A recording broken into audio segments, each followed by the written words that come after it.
Yeah, Jihan. Yeah, okay. Yeah, okay. We'll begin now. Hello.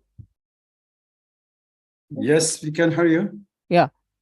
Uh, uh, uh, uh, Good afternoon to everybody, all our participants and guest distinguished speakers. Uh, uh, Welcome to our international webinar, which is being organized by Center for Southeast Asian Studies, Indonesia. Actually, it is our part of a global talk series. So today's topic is commemorating 2009 Urumqi killings. What happened on July 5, 2009? So this is our topic. So actually, I mean, today is the July 5th.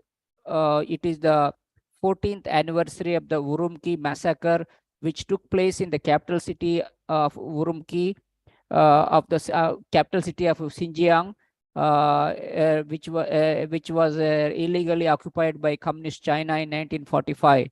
It was a worst massacre of more than 1,000 ethnic Uyghur Muslims by Han Chinese and the Chinese security forces. More than 1,000 Uyghurs were injured and over 5,000 people were arrested. Mostly women and children were arrested by the police.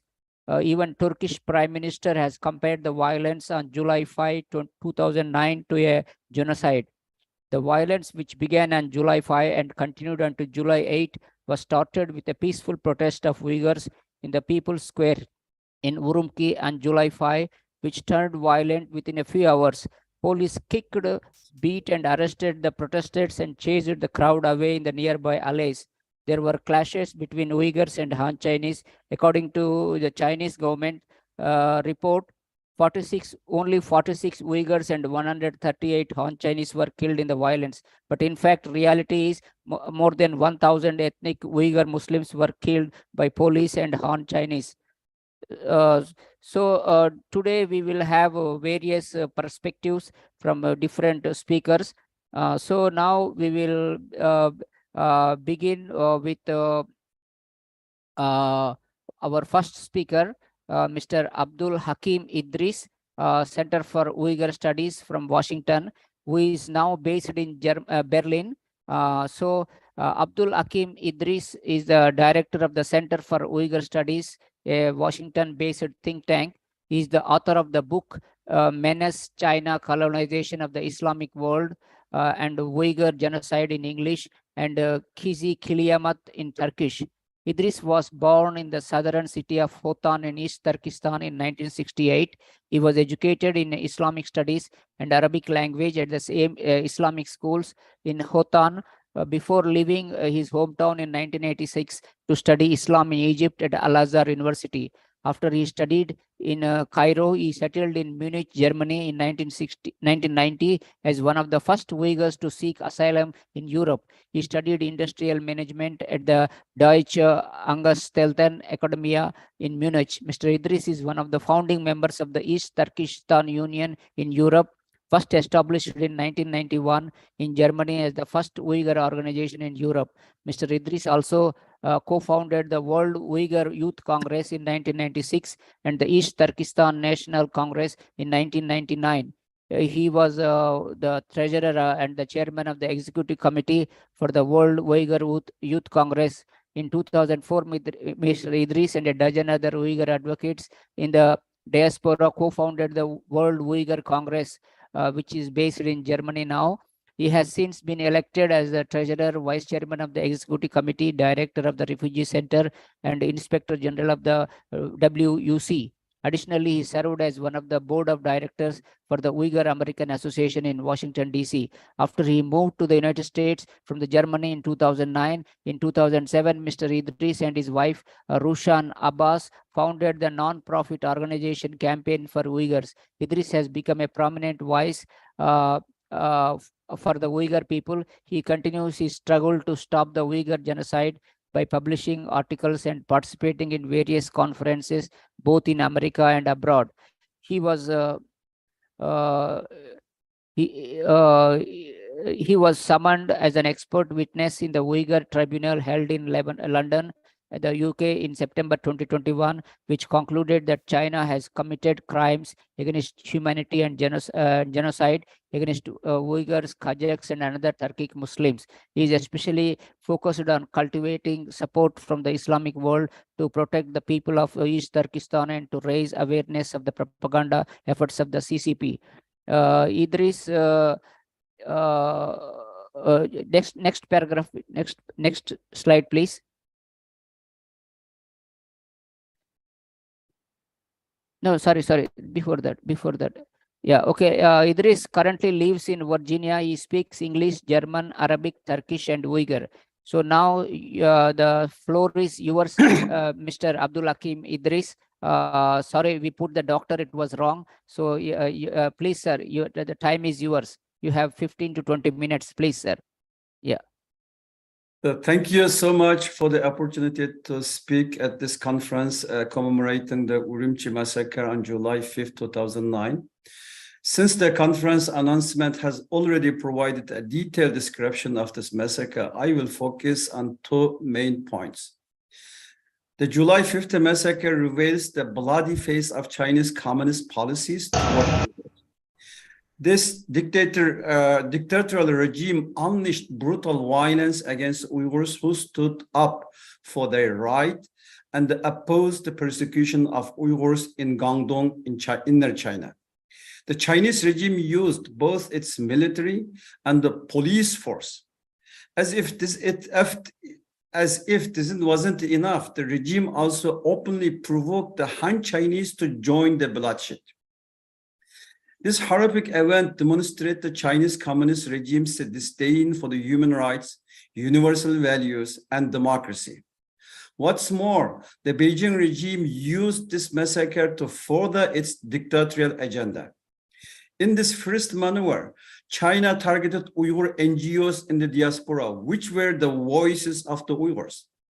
For a long time now, the Chinese regime has been venting its anger on people like me who speak about the reality of what's happening to Uyghurs by imprisoning and torturing our relatives, our friends. Last time I spoke to my mom, 25th April 2017. Until today, I don't know if my parents are alive or not. I don't no idea about my sisters and my brothers and their children. Secondly, the regime thought to validate this narrative of combating the three evils of terrorism, radicalism, and separatism through this massacre. Adopting the war on terror language post the September 11 attacks, they justified the Urumqi massacre as a fight against terrorism, separatism, and extremism, a narrative China continued to sell to deny the current Uyghur genocide. The Chinese communist regime suppressed information. In fact, the whole regime depended and built on the lies. When they couldn't legitimize their accusation of separatism, religious extremism, and terrorism against the Muslim Uyghurs, they started feeding disinformation about the massacre. Websites like Wikipedia report the hundreds lost their lives in Urumqi. But reality is far worse. Thousands were killed during and the aftermath of the unrest and the crackdown that followed.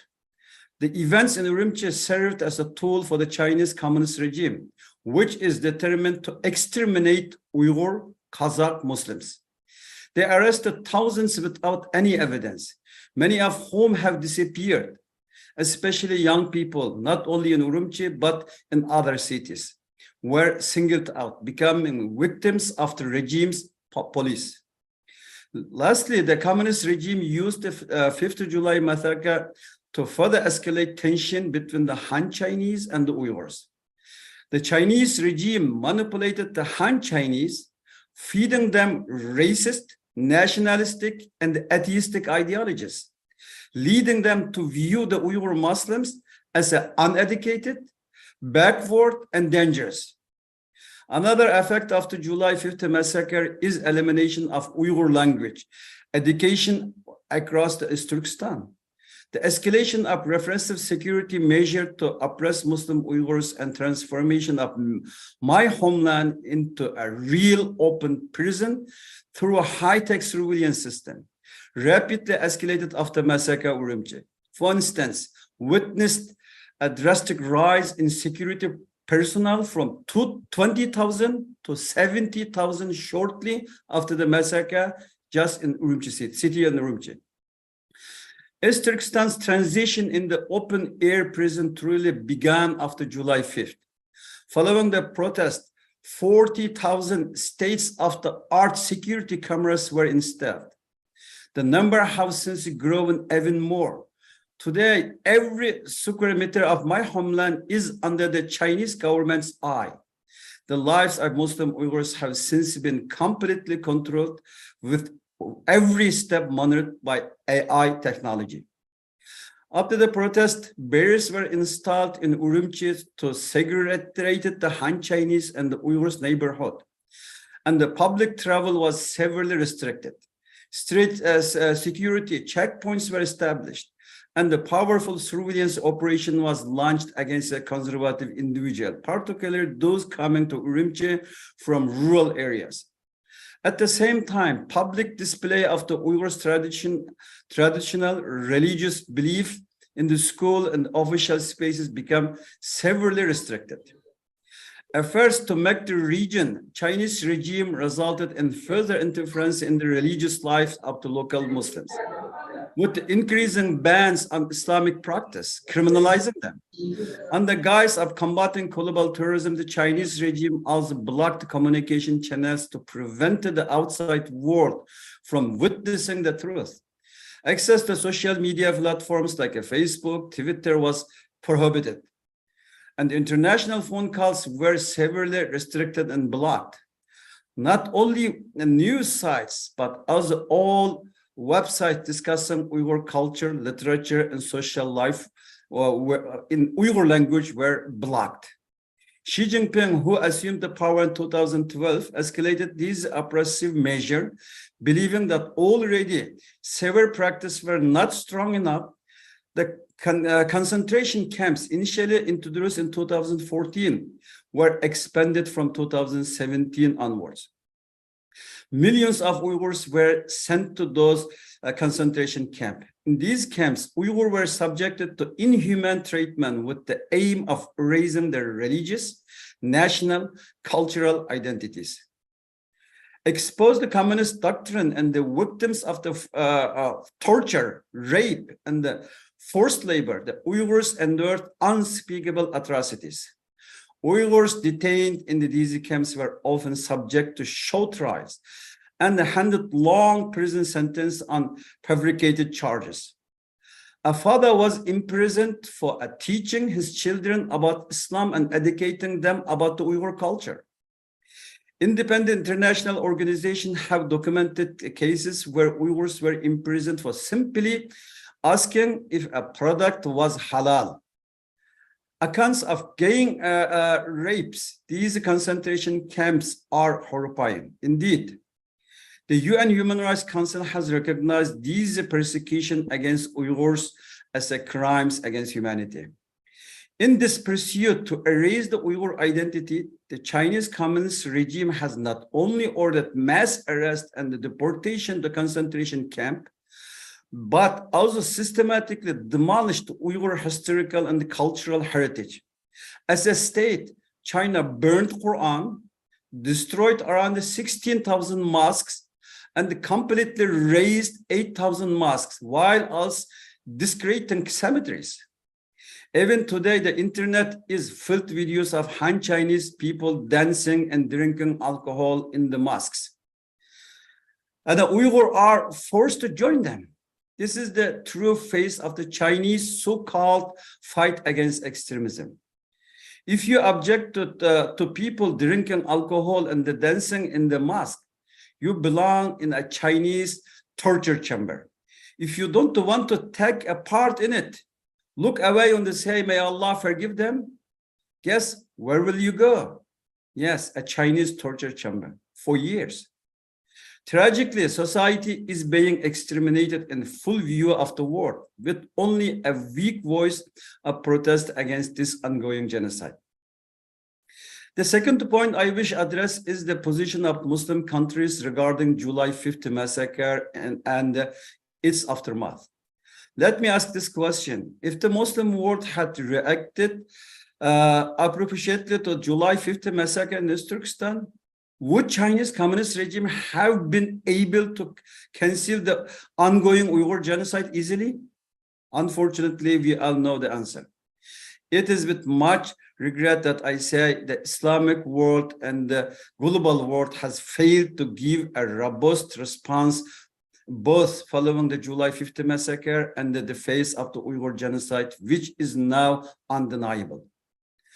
An examination of the news archives revealed that the only state-level comment on the July 5th came from the Turkish Prime Minister at the time, Recep Tayyip Erdogan, who called the massacre a genocide. Since then, there has been no statement from the Organization of Islamic Cooperation or its member states.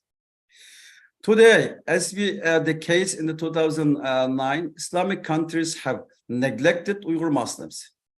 However, it's worth noting that civil society organizations in the Muslim countries, such as today's organization gathering, have been taking measures to protect the Uyghur Muslims. The Uyghurs community places great importance to this effort. Meanwhile, it's concerning to see Muslim states taking position against Uyghur Muslims on the international stage. However, very few governments are providing some supports.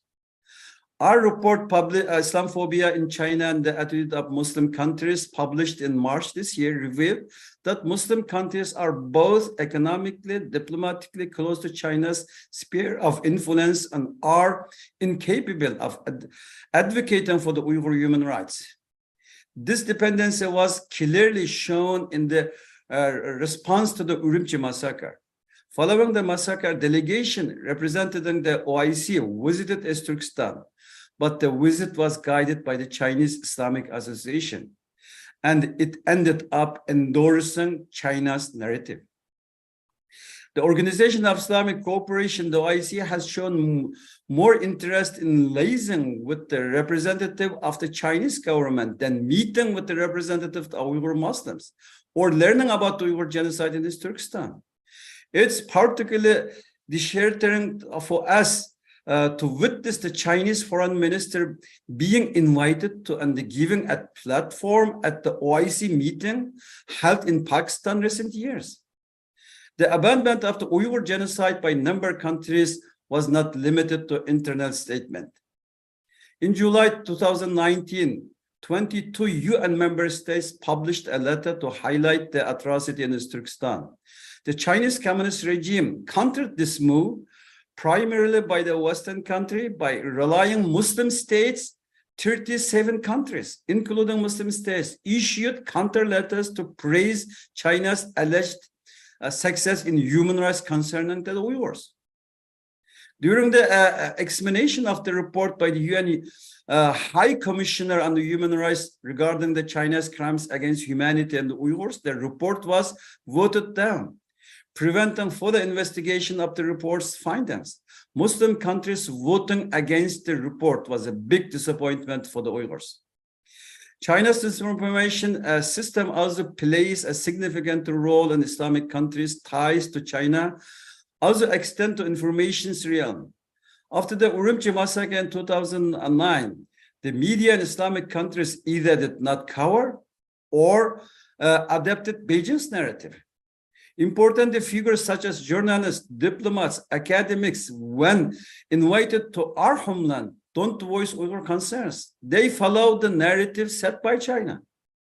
In conclusion, we are experiencing a dark period in human rights, democracy, and universal values.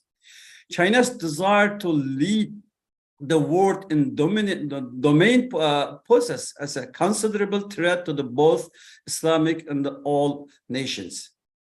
The July 5th massacre provides a glimpse into the nature of the Chinese communist system.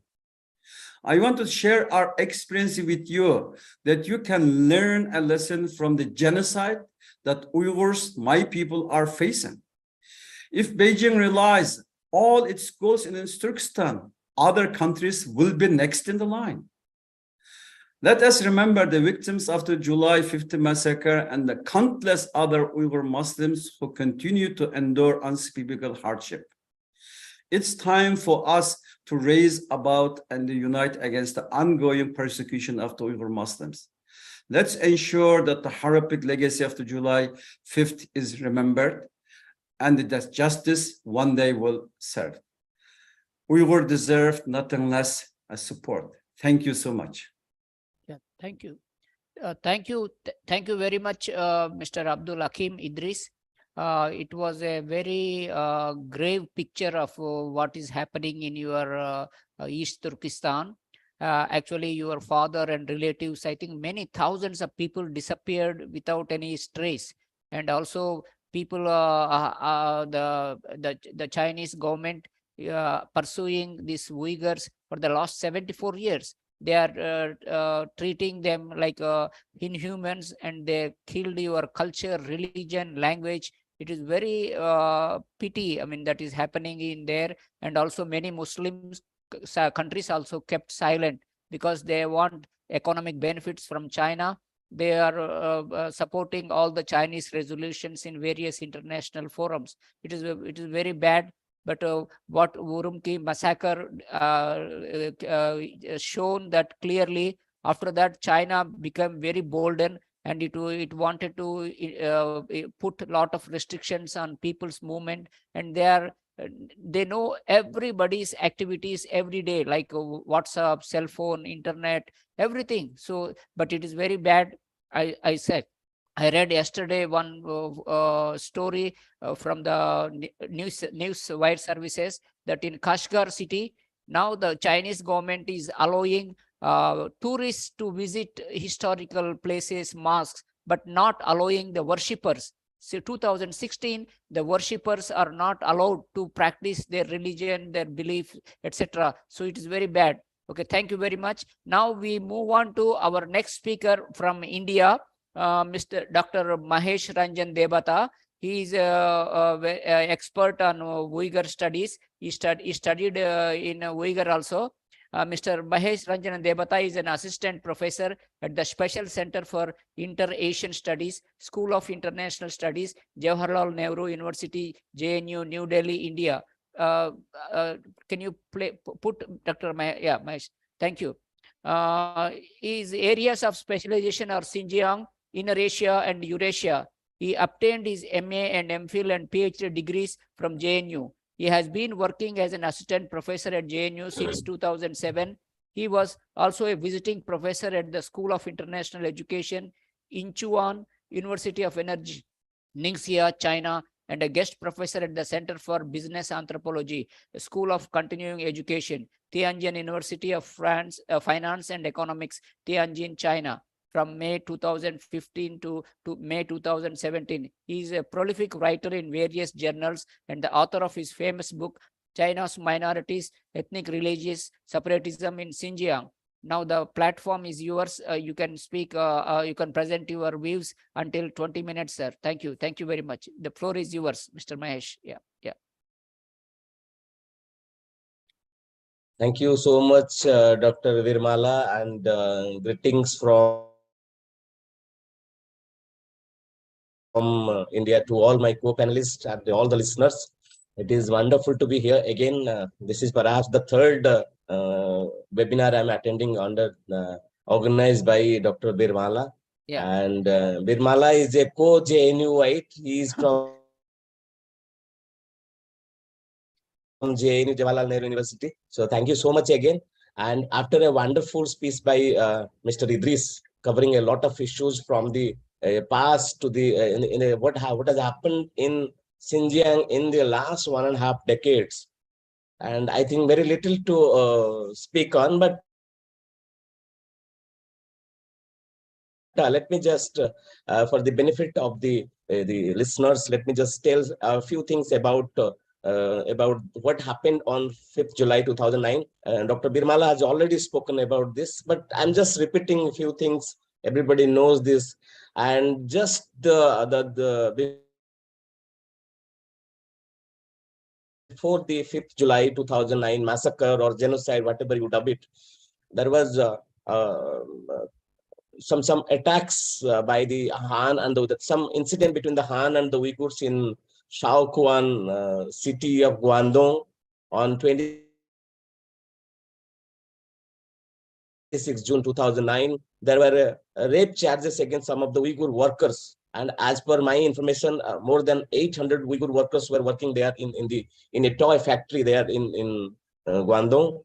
And that led to the rumor, maybe this was a grapevine that led to the killing of some Uyghur youth workers by the Han Chinese, and perhaps the racial overtone, as rightly pointed out by Mr. Idris, there is a racial relations between the Han and the Uyghurs. This is not a new thing. If you go back to the history also, you see during the Qing rule,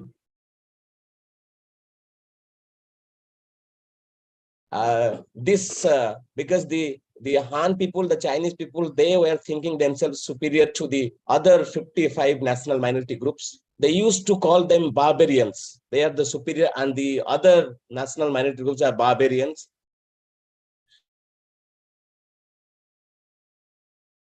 And the sequence of events that led to the 5th July 2009, that was just 10 days after the Shaoquan incident.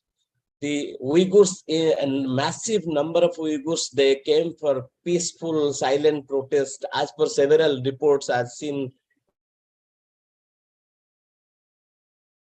as found and read in several newspapers and news clippings, and even the eyewitness accounts, that there was a protest by the People's Square, by the Uyghurs at the People's Square, and I had the opportunity to visit the same place from where but I have the picture because of some technical issues.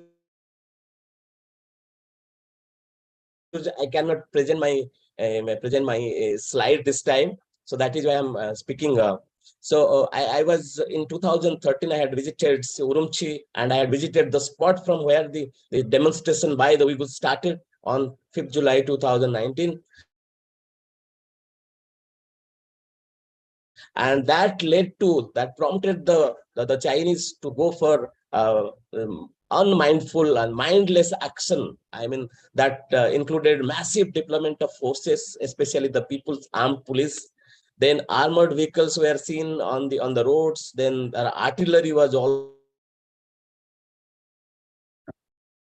seen, because some of the eyewitness accounts told us, and found in the newspapers as well.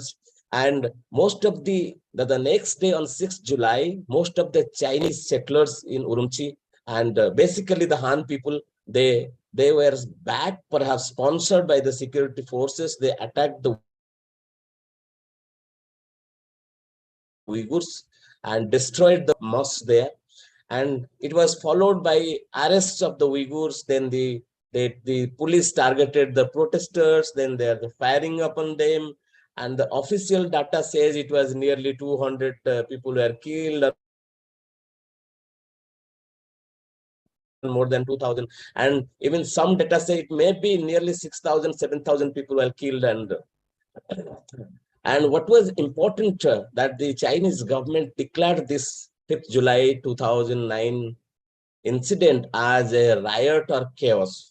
That was at parallel with the 1989 Tiananmen Square incident. So, and for the first time, the Chinese government had shut down the internet. The World Wide Web was introduced in Xinjiang in China in 1994. And this was for the first time. And for over 10 months, there was no internet. And for 6 months, there was no SMS, there was no international calling also.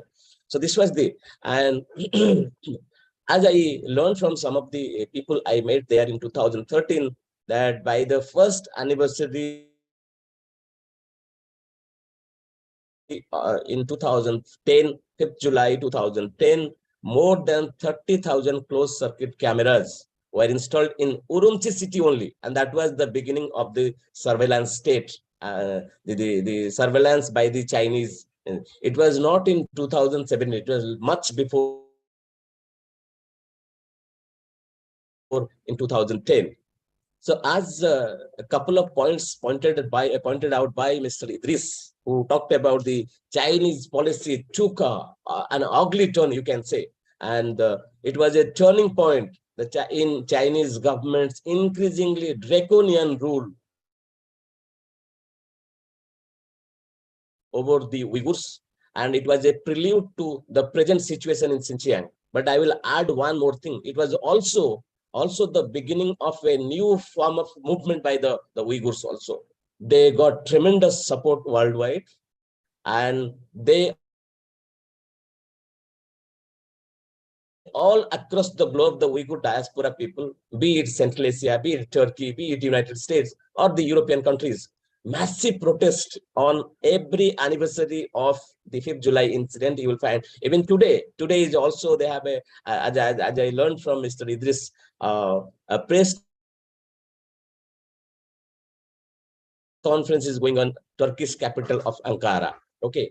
Another important, as it has been dubbed as one of the most important inflection point in Xinjiang's history, the Chinese history, can say the Uyghur history also.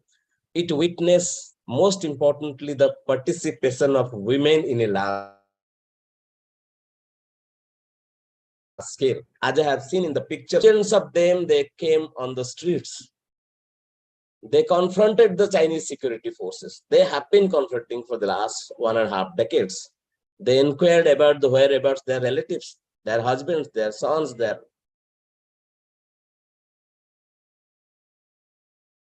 and for the first time, such a huge demonstration by the Uyghur women. The third important point, as Dr. Birmala and Mr. Idris had also pointed out, about the genocide. Now in 2020, we said it is Uyghur genocide, but much before, 10 years ago, in 2009, Turkish President Recep Tayyip Erdogan had dubbed this 5th July 2009 issue as genocide. Even he threatened the Chinese government to raise the issue in the UN General Assembly.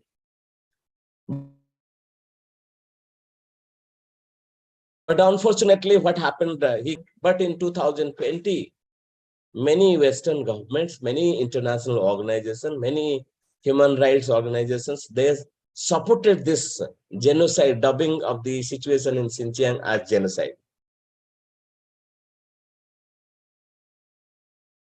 And the next important point is that, as I told you just a few minutes before that, now there is massive protest demonstration all across the globe on important dates. For example, you say the 5th April 1990, the Bahrain incident day. And you have this 5th July 2000. Most important days in the Uyghurs history have been celebrated by and followed by some peaceful protest and demonstration all across the globe.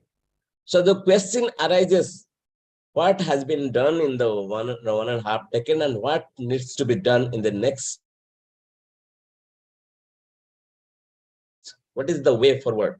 And what I suggest that the most important point needs to be taken by is the role of the international community. As suggested by Mr. Idris, that international communities should come forward. Now, a few nations, as he perhaps lamented that when some 20 nations, they went to the United Nations in the Human Rights Council to raise the issue of genocide of the Uyghurs. Chinese government could be able to mobilize more than 37 countries. More than 50 countries, 37 of them are the Muslim countries. In fact, as I'm sorry to point out this, even in one of my papers I have written, if you want, I can share with you, that in 2009, it was not, the incident was not even supported by the country which has the largest Muslim population. That is Indonesia, that is my country also, and Bangladesh also. But now, even in the last 2-3 years, you see there is a massive demonstration by the Bangladeshi people against their brethren in East Turkestan. So even though the weight of justice is not even after the Chinese excesses of 1.5 decades in 2005, 5th July 2009, but justice can only be done when the international community comes forward, extends its help to the. So that should also be supported by the Muslim countries. I perhaps lament that the GCC is any GCC meeting happens, they talk about Kashmir. They don't talk about the Uyghurs. This is ridiculous. Then there seems that they are also maintaining double standards. Okay. Then that comes the individual country's interest. For example, you say the India has one China policy. India has not raised the issue of Uyghurs in the last so many years. Okay. But on the contrary, if you see in the international level, at the international fora, the Chinese have raised this issue so many times about Kashmir and other issues as well. So since this movement, as I repeated at the outset of this my speech, that this movement has emboldened the Uyghurs for a greater movement for their movement for free East Turkestan. I think this movement should continue, and they should, with the help of the international community, and never forget, and also never let them forget what happened 14 years ago. And the most, perhaps the last important point I am going to raise here is the greater role of the Uyghur diaspora that has been spread all across the globe, from Central Asia to America to Europe to Turkey also. And what I feel, and perhaps I have written somewhere in a couple of my papers, that the diaspora needs to be strengthened. And perhaps that sometimes I also feel that perhaps they do not have a charismatic leader like the Dalai Lama, who could be able to mobilize the international opinion for free Tibet movement. But the Uyghurs perhaps not been able to. There is need of the unity among all the diaspora people across the globe. And sometimes also I feel that I found mushrooming growth up in so many organizations. And then the question arises, which is so that should be, if you look at the Tibet movement, you see that there is one Tibetan government in exile. Under the ambit of the Tibetan government exile, there are a number of their branches in different countries across the globe.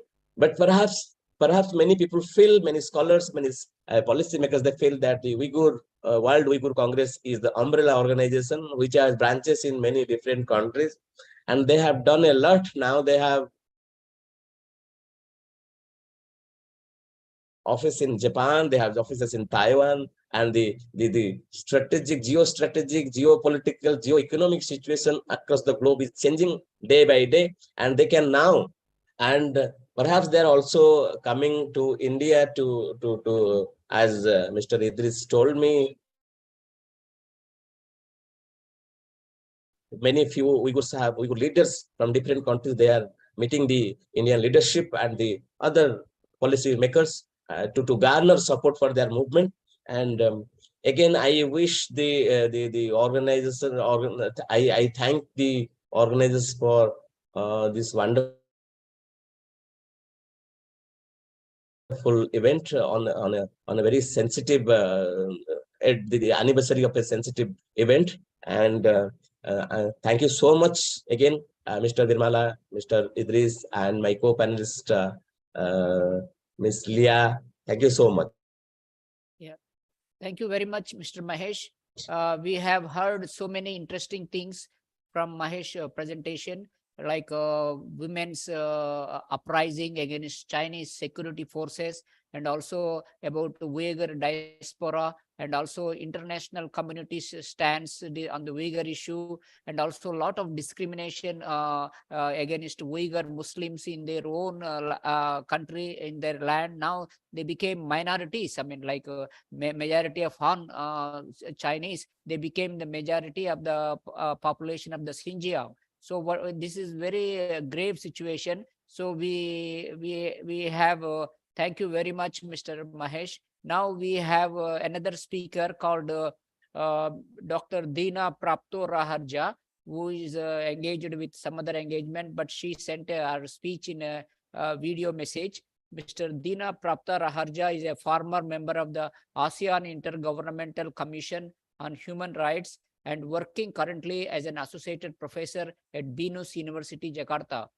And Mr. Dina earned a Doctor of Philosophy and Master of Arts from the Department of Political Science, the Ohio State University, with major in comparative politics and minor in international political economy.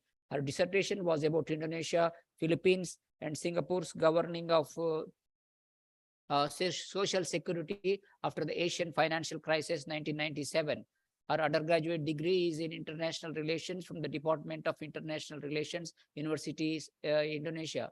Mr. Dina joined BINUS University in March 2017. She is active in sharing and teaching diplomats, government officials, and military officers in Indonesia and beyond on strategic international affairs and public policy, also writing for several newspapers like Sindo, the Jakarta Post, Bangkok Post, and Kompas newspapers. She is a very active, she is also very much interested in human rights issues worldwide. She used to be one of the member of the ASEAN Human Rights Group. Now we can play her speech video, please. Yeah.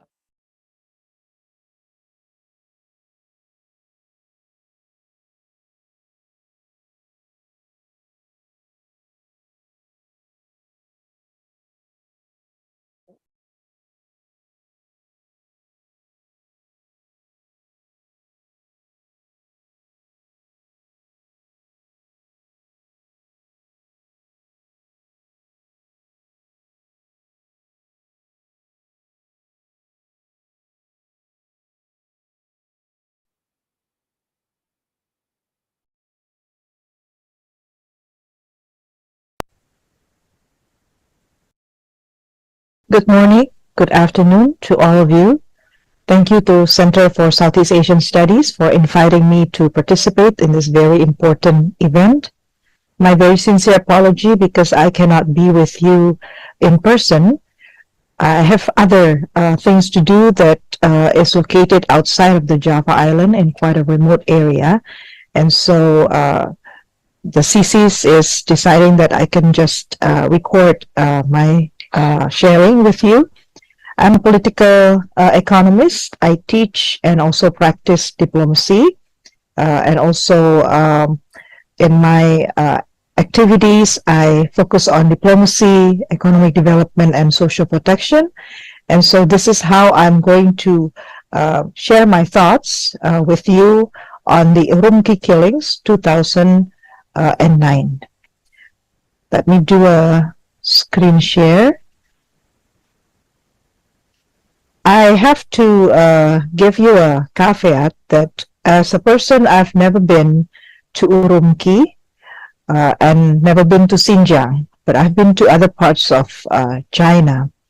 So I choose, therefore, to start with a picture of the context of what Urumqi looks like and how it's important, therefore, for China and also for other countries.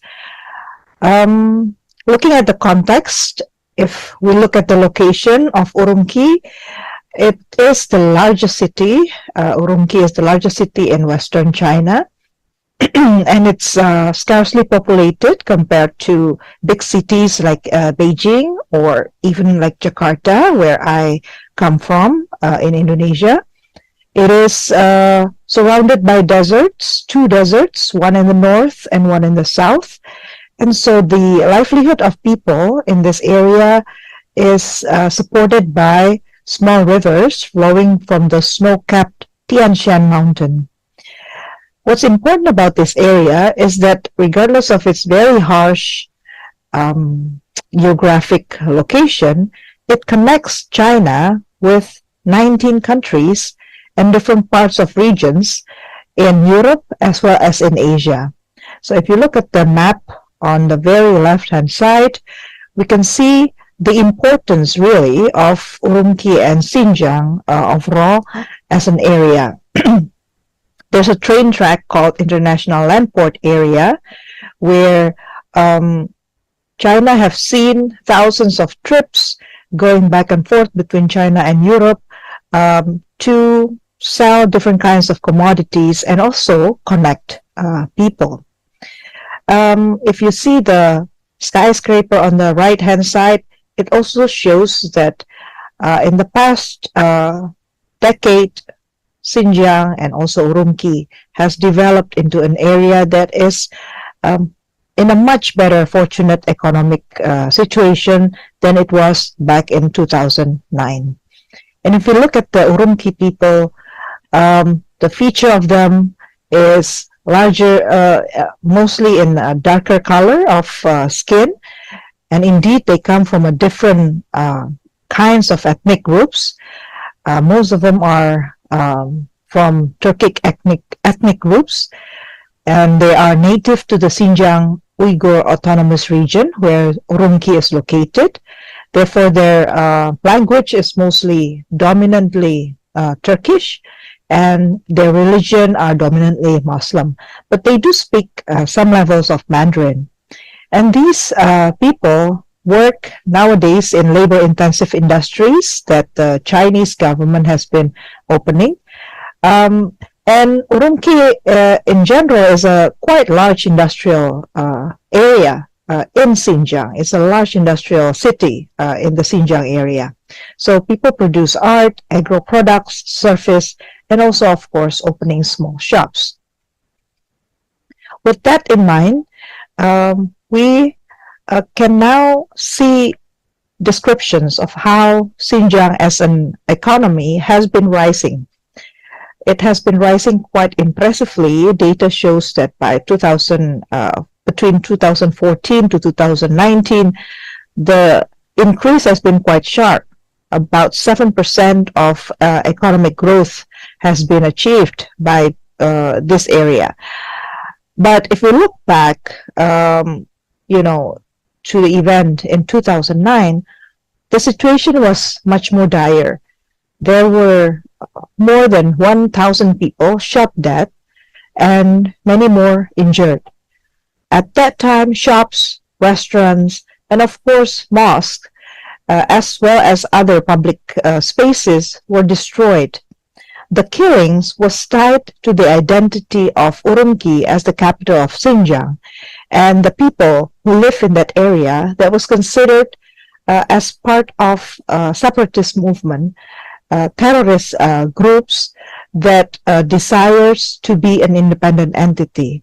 The group was called the East Turkestan Republic. And so when we look at this situation back then, we cannot just separate what has happened in 2009 with what we see today. Today, Xinjiang is where the rich energy, rich mineral resources are located. So to China, of course, this area will be very, very important. And looking back, we can also see the connection between the displacements of these people, the violence that followed it, and the economic growth that came afterwards. So in any kinds of economic development studies, we learn that, of course, economic development is important, but it is not the only thing that matters in the development of a country. Socioeconomic culture, social culture is also part of an important and inseparable part of any economic development. So what we saw in 2009, the human rights violations during that time cannot be forgotten. The point is there should be no impunity. Exemption from punishment, from injurious consequence of brutal actions happening during that time shall not be forgotten. Killings may be part of history, but it should not be once again forgotten. The key here with Urumqi and also with Xinjiang is that there has been limited information available for us in the current time, for the generation of this time, to understand what really happened. It is simply inappropriate to limit that kind of information.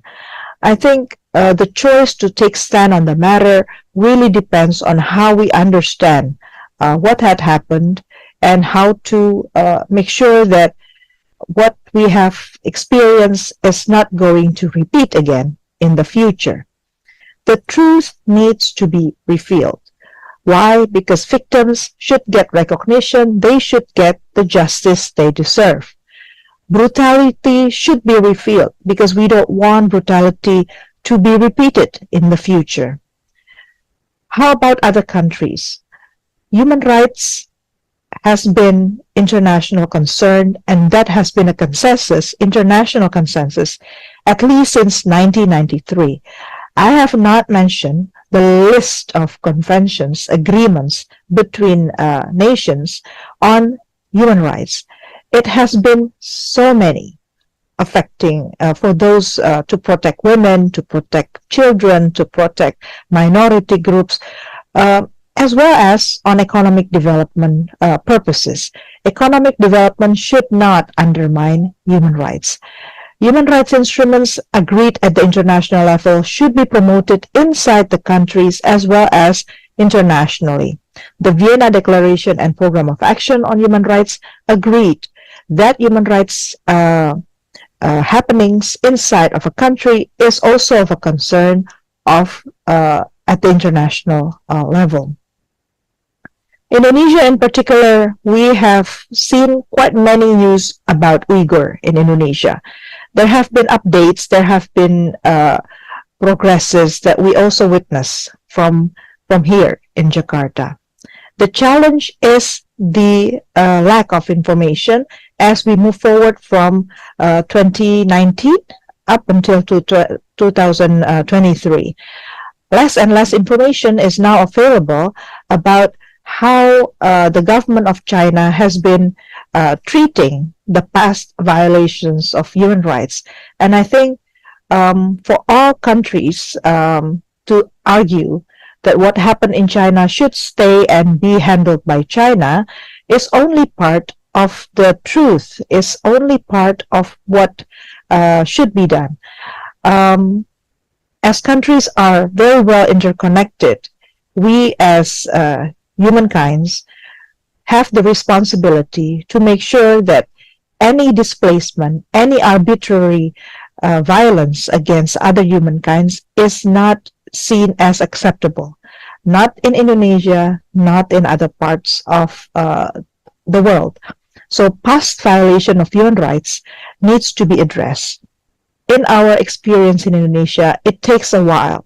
It does take years to reveal what actually happened. It requires the engagement of civil society, it requires the engagement of academics, media, and also the youth to continuously be persistent to reveal the truth.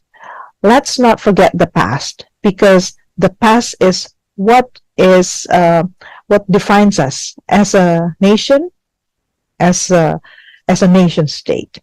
With that, I end my presentation. Hopefully, this is useful to spark more conversation about us, and not to forget and always remember, economic development also needs to be interlinked with social culture identity, with the people, with acceptability and support from everyone, residing in that area.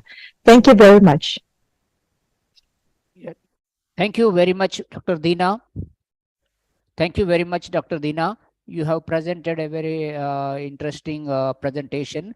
Actually, the Xinjiang is a very big area. It is, I think, the largest province in China right now. It is very rich in natural resources, and also the Chinese government has been conducting nuclear tests also in Xinjiang. That is very dangerous. But of course, you rightly said that killings should not be forgotten. The victims must be get justice, and also the perpetrators must be punished. I agree with you. That is very important one as a human rights issue. So we should have this brought to the international forums to persecute these perpetrators in the 2009 Urumqi killings in Xinjiang. So this is a very important one. Everybody looking for justice after these 14 years. So now still we have seen injustice, and many countries also, like Indonesia also, you rightly said, Indonesia is also not active as a biggest Muslim country. It is very unfortunate what is happening in Xinjiang. We are just closing eyes. But actually, Indonesians also, we should think about what if a Muslims are denied the right to worship, right to pray, right to celebrate the Eid al-Fitri. So what happens? So they will feel very upset, and they will be discriminated against this religion. So it is very bad. So now we can move to next speaker. But actually today I have a dual role. I am also moderator as well as I'm one of the speakers. So now just I will tell about myself a few words. I'm presently working as a senior research fellow at the Center for Southeast Asian Studies, and also I used to work as a journalist at the Jakarta Post from 1995 to 2020. Of course, as rightly Mr. Mahesh said, that I'm also an alumni of Jawaharlal Nehru University. But and also I had a master's degree from University of Madras and bachelor's degree from Usmania University, Hyderabad. And so this is my brief profile, and I will present my paper now as a speaker. Okay, please, my paper, please, PowerPoint presentation. Yeah.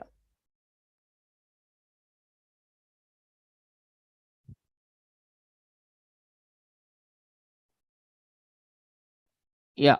My title of my presentation of the title is what happened on July 5, 2009 in Urumqi. Then actually, next slide, please. Next slide. Yeah. So on July 2009, a group of Uyghur Muslims gathered in the People's Square in Urumqi, Xinjiang, to protest the brutal killing of 30 Uyghurs by the Han Chinese in Guangdong, China. Within hours, the peaceful protest turned violent. Police chased protesters into the old Malbazar alleyway, Haba alleyway, and near the border hotel alleyway. The government cut off power to the area for 90 minutes. Police were armed with armored vehicles and machine guns. They surrounded the crowd of figures and fired. More than 1,000 Uyghurs were killed in this attack. In this photo, we can see the Uyghur students are protesting on 5th July in Urumqi city. Next slide, please.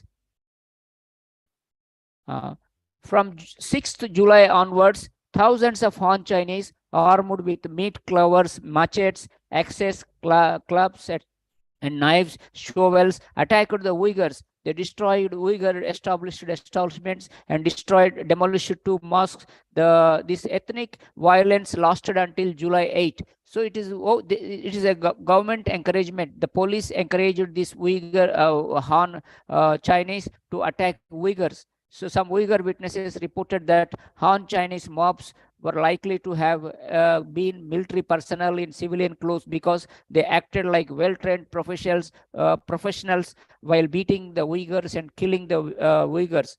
Then there is a very interesting story. Next slide, please. One Han Chinese under the pen name TD wrote in the Guardian newspaper. It is very interesting quote. I just made a phone call to Xinjiang. The situation has spread into a large scale. Immigrant Han Chinese have already started actions.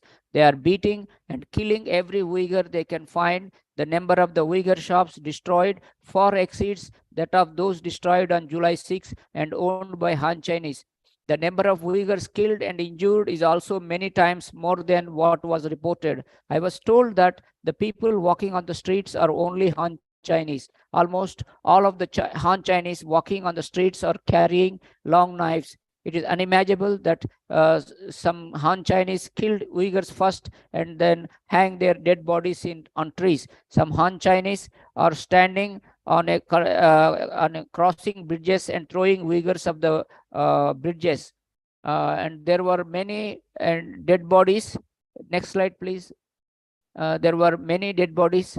And trash collecting trucks started to move them away. The policemen standing nearby are pretending they didn't see anything and sometimes saying that hit the Uyghurs at the life-threatening places. This has greatly encouraged those Han Chinese. This was written by a person called, used the pen name TD. And in this photo, we can see one Uyghur person was injured and he was getting treatment in the hospital on 10th July. One of his relatives visited. The Chinese government released the official death toll in the Urumqi violence. It claimed that only were killed, including 46 Uyghurs. However, more than 1,000 Uyghurs were killed by both police and Han Chinese, while more than 5,000 of them were arrested by the police. Turkish Prime Minister Recep Tayyip Erdogan has compared the violence on this to July 5th, 2009 to a genocide. Next slide, please. Yeah. What exactly ignited the Urumqi massacre? A week before the incident on June 25, a former worker of a toy factory in Guangdong, who was a Han, posted on the internet alleging that some Uyghur workers had raped 2 Han girls.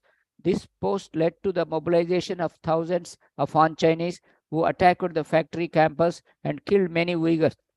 On July 10, there was an article written by Chinese on the Guardian newspaper on the website. A local man said he took part in the assault because he was furious that the rapes had gone unpunished. I just wanted to beat them. I hate Xinjiang people. We used iron bars to batter them to death and then dragged them out and put the bodies together. The man claimed that he helped to kill 7 or 8 Uyghurs. However, the government claimed that only 2 Uyghurs were killed and 180 people injured in the Guangdong violence. According to a report by the World Uyghur Congress, 30 Uyghurs were killed and more than 300 people were injured in the incident. Since the government did not take any action against the Han Chinese in Guangdong, Uyghurs went to protest in Urumqi on July 5, 2009. Next slide, please. Actually, who are the Uyghurs? Who are the Uyghurs? Uyghurs are ethnic Turkish tribe living in the Xinjiang region. They have their own religion, language, and culture. In 1933, they established the East Turkestan Republic, and again in 1944, they established the Second East Turkestan Republic. But in 1949, the People's Republic of China illegally occupied the East Turkestan Republic and took control of the region.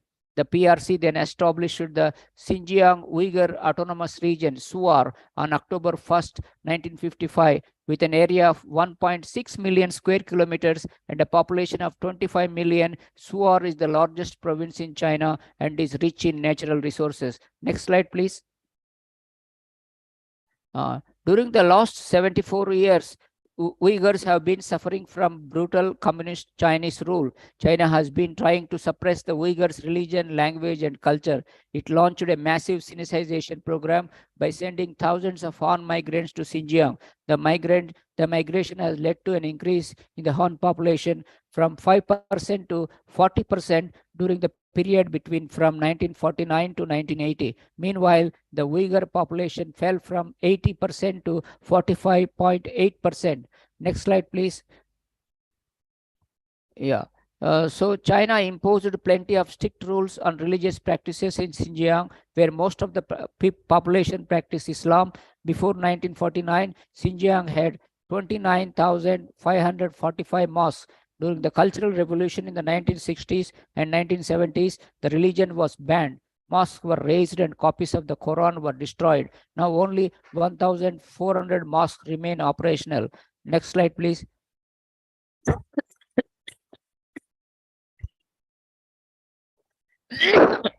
Recently, Chinese authorities ramped up their clampdown on Uyghurs and other Turkic minorities in Xinjiang through abductions, arbitrary arrests, and detentions in what China refers to re-education camps, which are akin to prisons. China sees them as vocational training centers. Like in this photo, we have seen missing persons of Uyghur people in one of the posters they mentioned in somewhere. So these are the missing persons. An estimated 1.8 million Uyghurs have been held in internment camps where detainees who were later free reported widespread mistreatment, including severe human rights abuses, torture, rape, and forced labor. Beyond those camps, Uyghurs are subjected to constant surveillance, including CCTVs, ubiquitous face recognition technology, routine scans of cell phones, and even DNA testing without consent. Next slide, please. So now today is the commemoration of the July 9 Urumqi killing. So in this photo in Amsterdam city, a lot of Uyghurs were demonstrating on 5th July last year. So the US and parliaments of the European Union have deemed the repression of the Uyghurs as genocide and crime against humanity.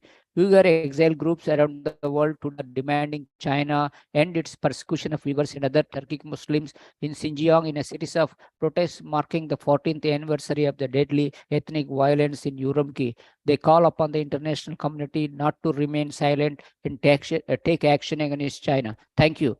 So here the problem is international community should not remain silent. Because they should take action against China. That is my main focus of my speech. Thank you very much. So now next we have another speaker still. So now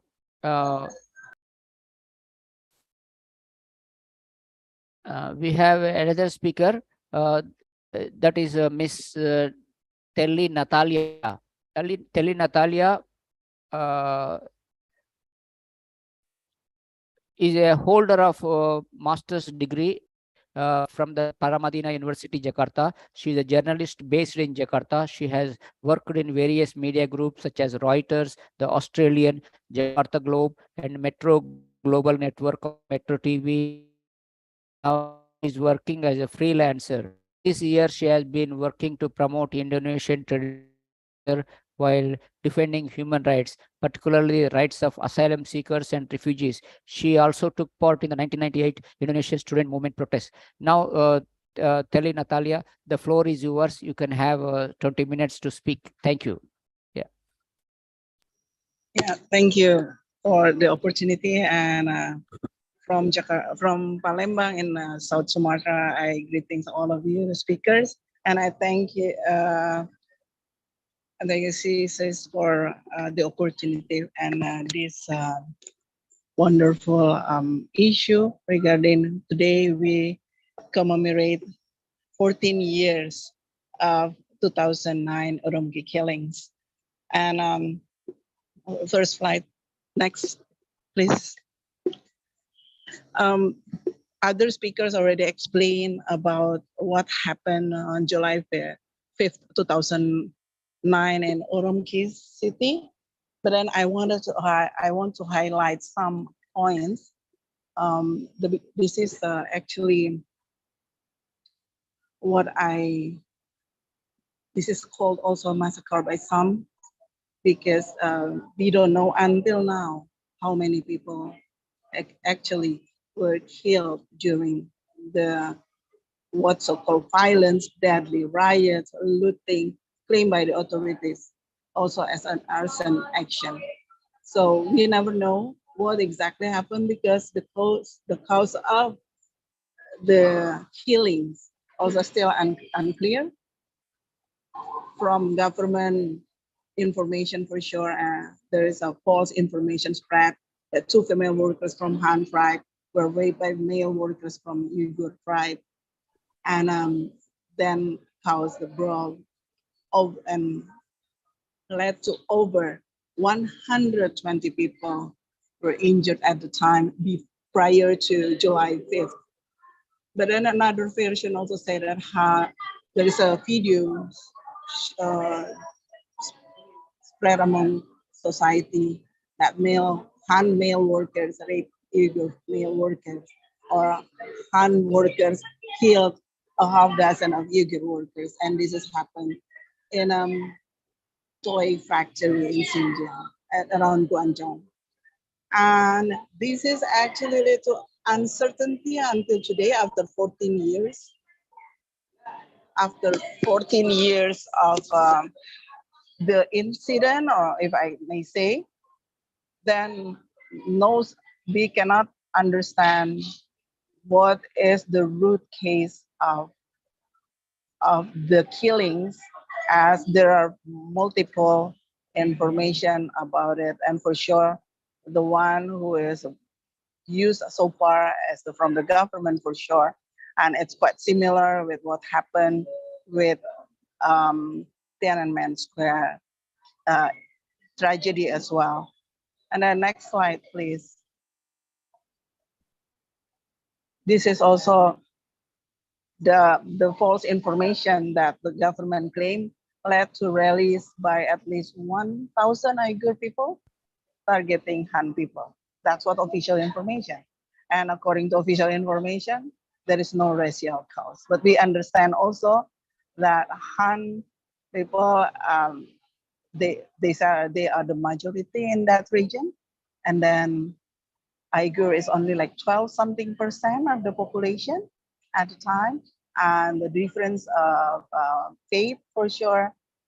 Majority Uyghurs are Muslim, and Han they are non-Muslim, and almost 200 people. This is mostly from Han tribe, according to the government data again, were killed.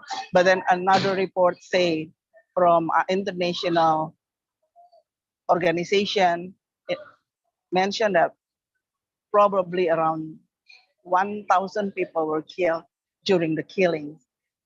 This is all the government data that we can get so far. And then from that, because why the data is in my perspective is inaccurate, because after the July 5th, 2009, the government of China imposed also curfew. We never know how many were arrested at the time. So far, several people missing, but Human Rights Watch reported at least 43 missing. Still, the number uncertain. And next slide, please. This is actually began with a peaceful rally, and then it's turned into violence. Next, please. What happened after 2009 Urumqi killing? In my perspective, this is the beginning of repression over Uyghur people, increasing repression. This is on rise since that event, and then persecution on rising.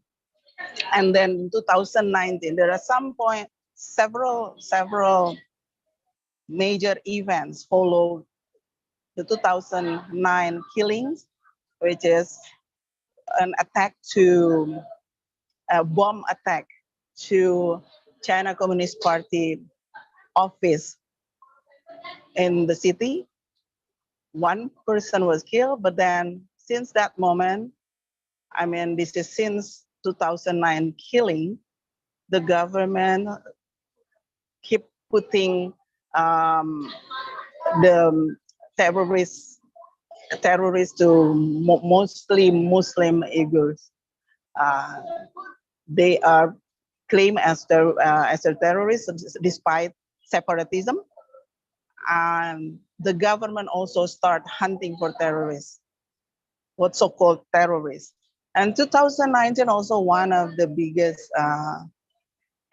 tragedy happened at the time. This is again government data saying that 200 people were killed in the riots.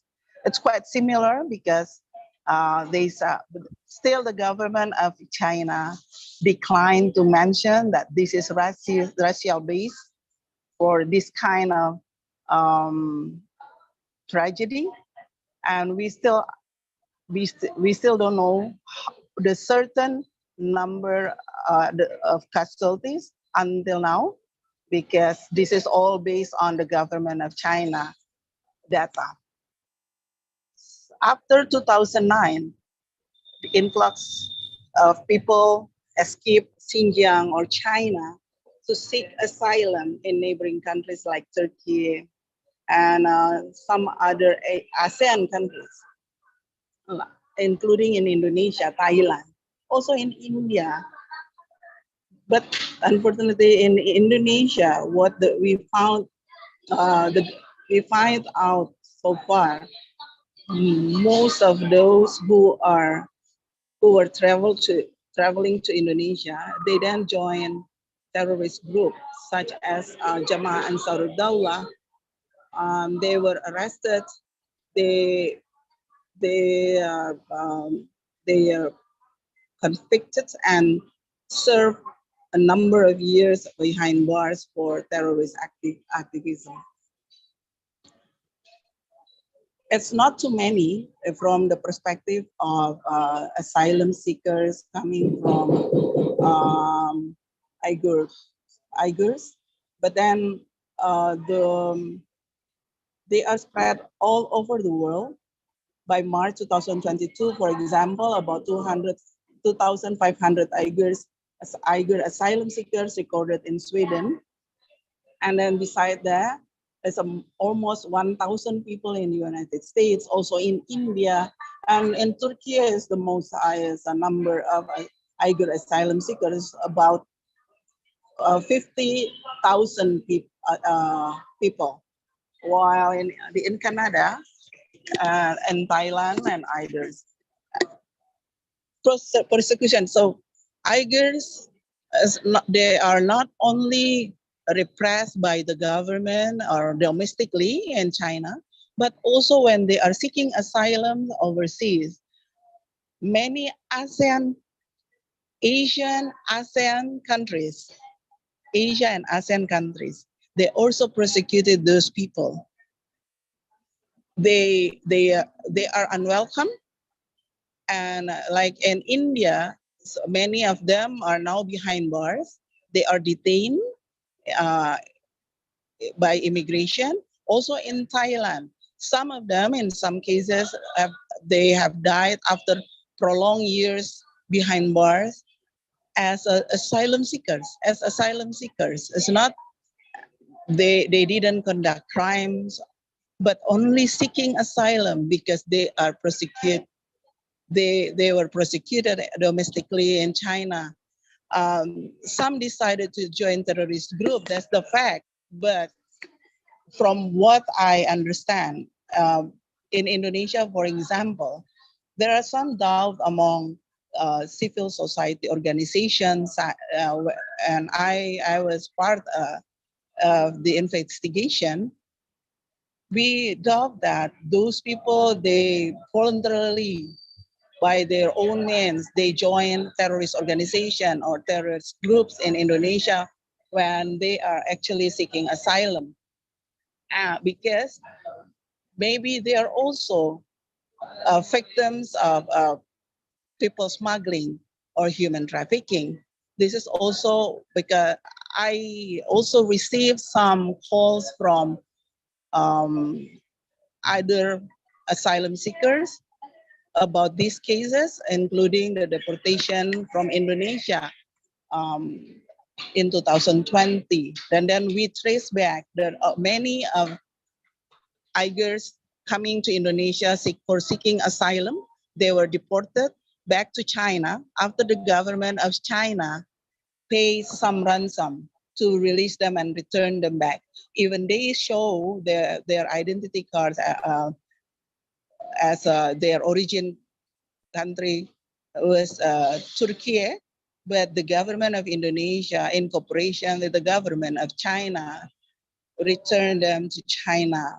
And for sure, from one of the case that I was handled, they said that when they arrive there, for sure, they will be placed into a concentration camp or they will be killed instantly. 1 million of Chinese Muslim, including Uyghur, who cannot escape the country in China, have been placed at concentration camps in China since 2017, according to United Nations. And next slide, please.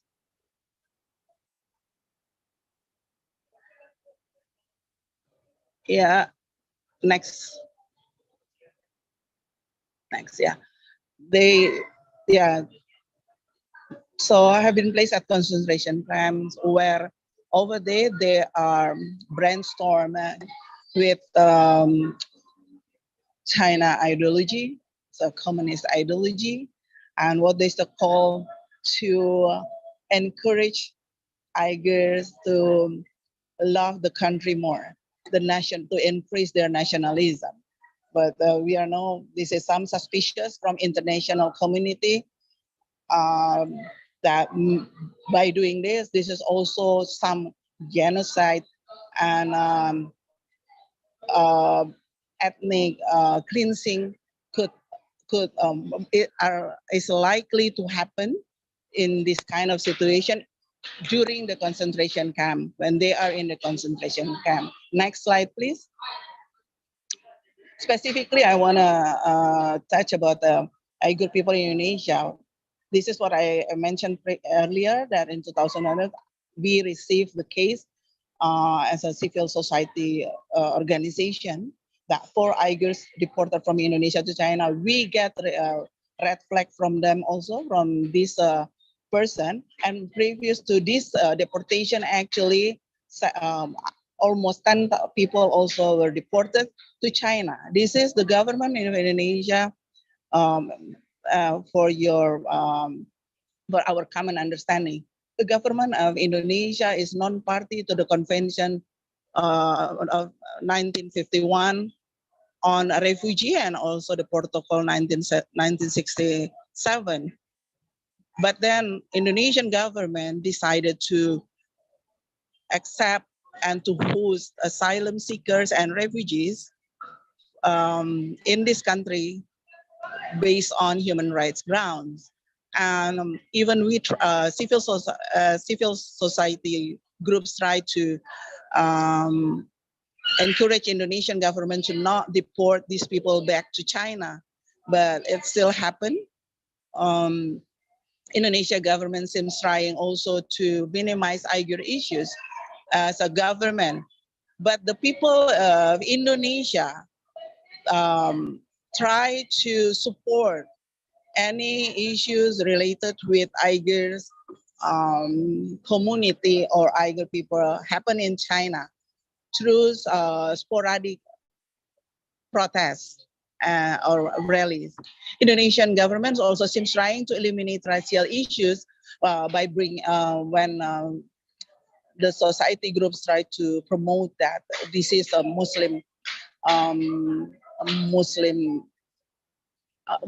people of Uyghurs under pressure, and they are banned from practicing their religious duties. But then the government of Indonesia tried to minimize that issue. Even in 2022, when Indonesia voted against U.S. proposal to the UN Human Rights Assembly about this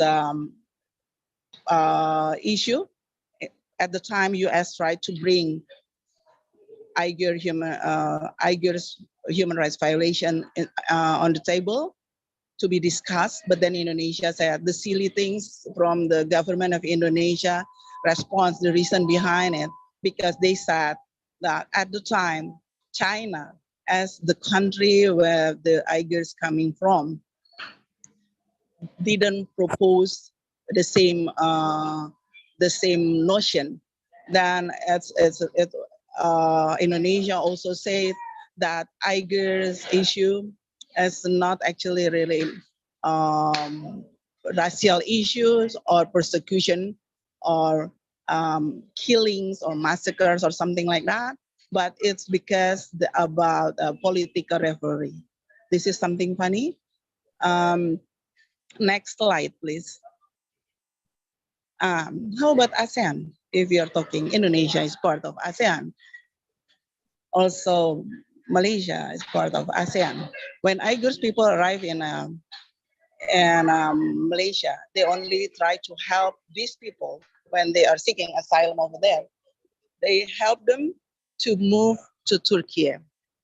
In Indonesia, as I mentioned, they will cooperate with China government, the government of Indonesia, and then deported them instantly against non-refoulement principle that all countries are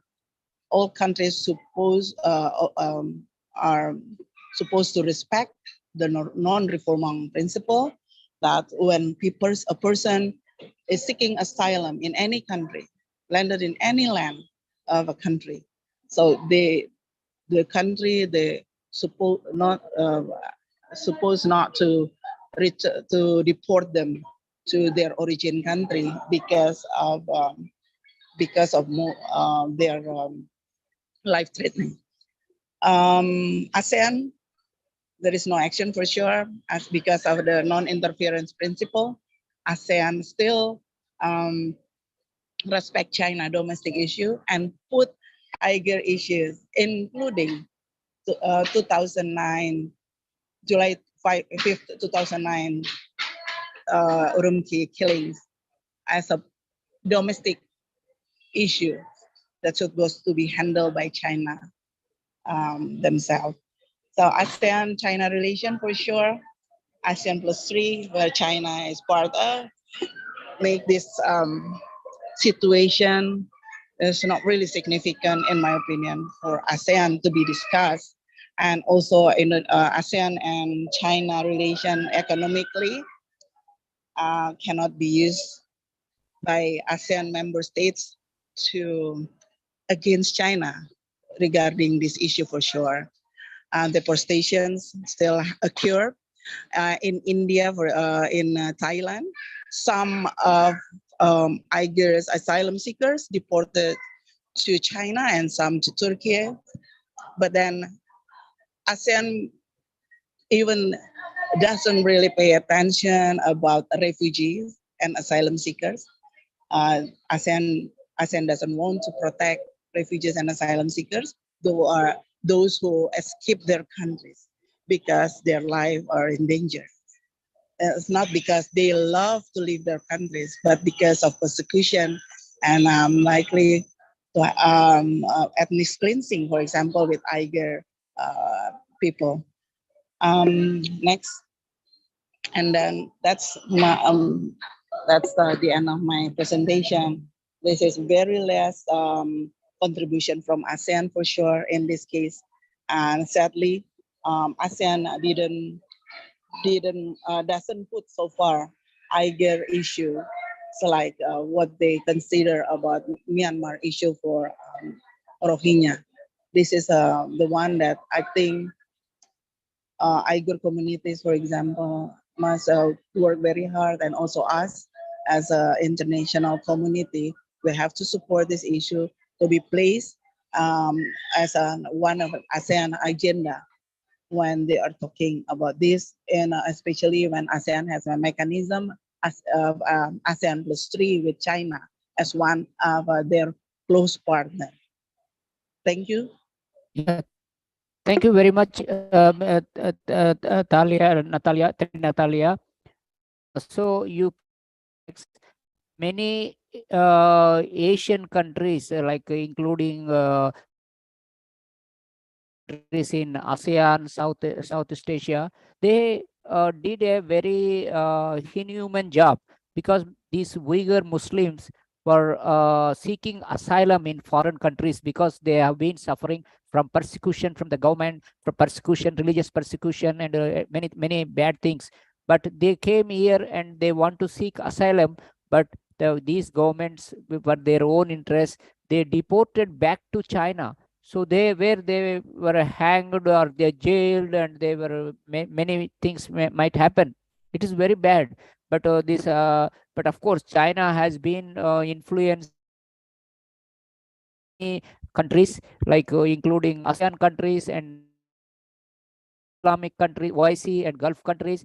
They have been using their economic card, like in ASEAN and ASEAN and China, because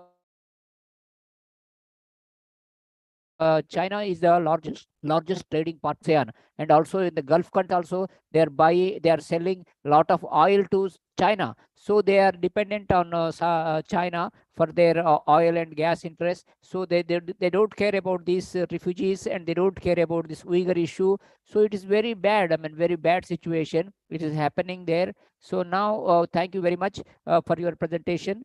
Now we have plenty of time, because we have also several questions to be asked for the audio for the speakers. One of the participants are what kind of repression Uyghur Muslims face in Xinjiang? What kind of repression Uyghur Muslims face in Xinjiang? Mr. Abdul Hakim Idris, can you answer this question?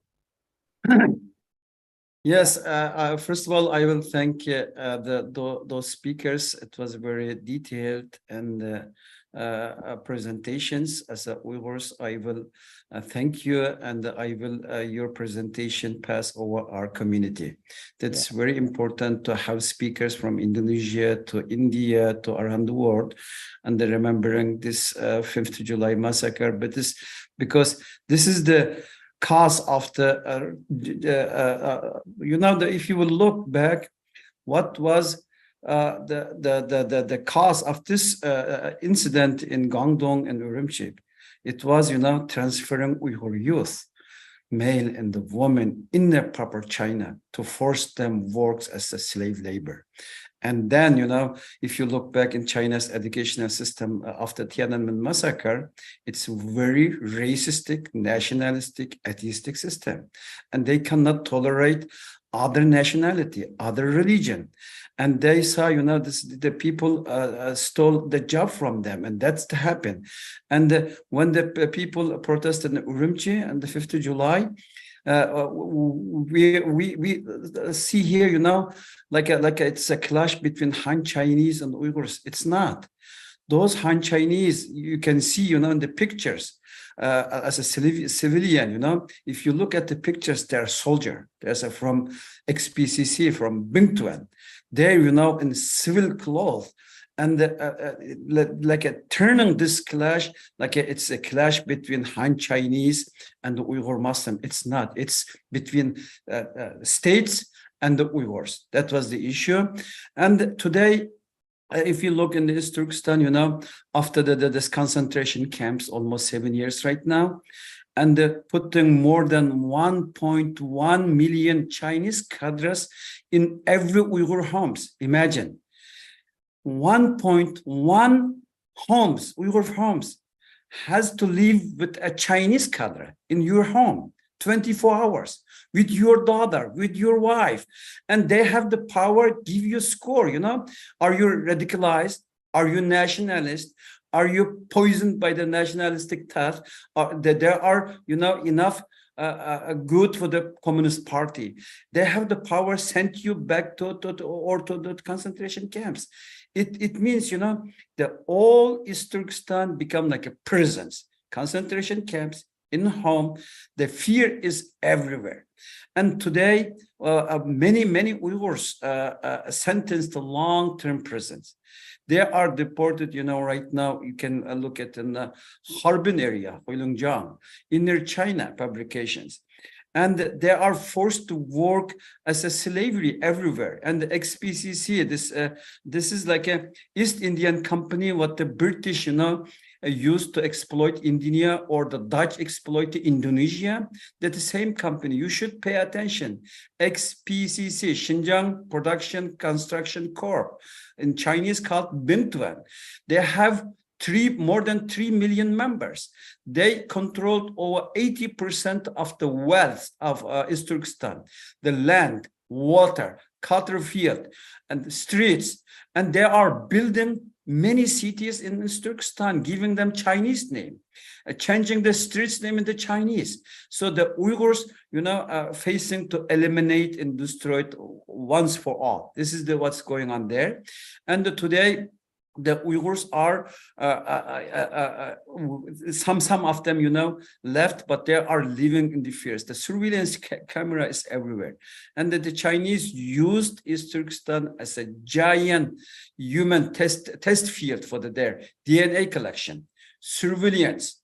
And every Uyghur already gives their voice DNA test for the Chinese Communist government, and they're using it for organ harvesting, even advertising some Chinese hospital in some Muslim countries for the halal organ. Imagine this.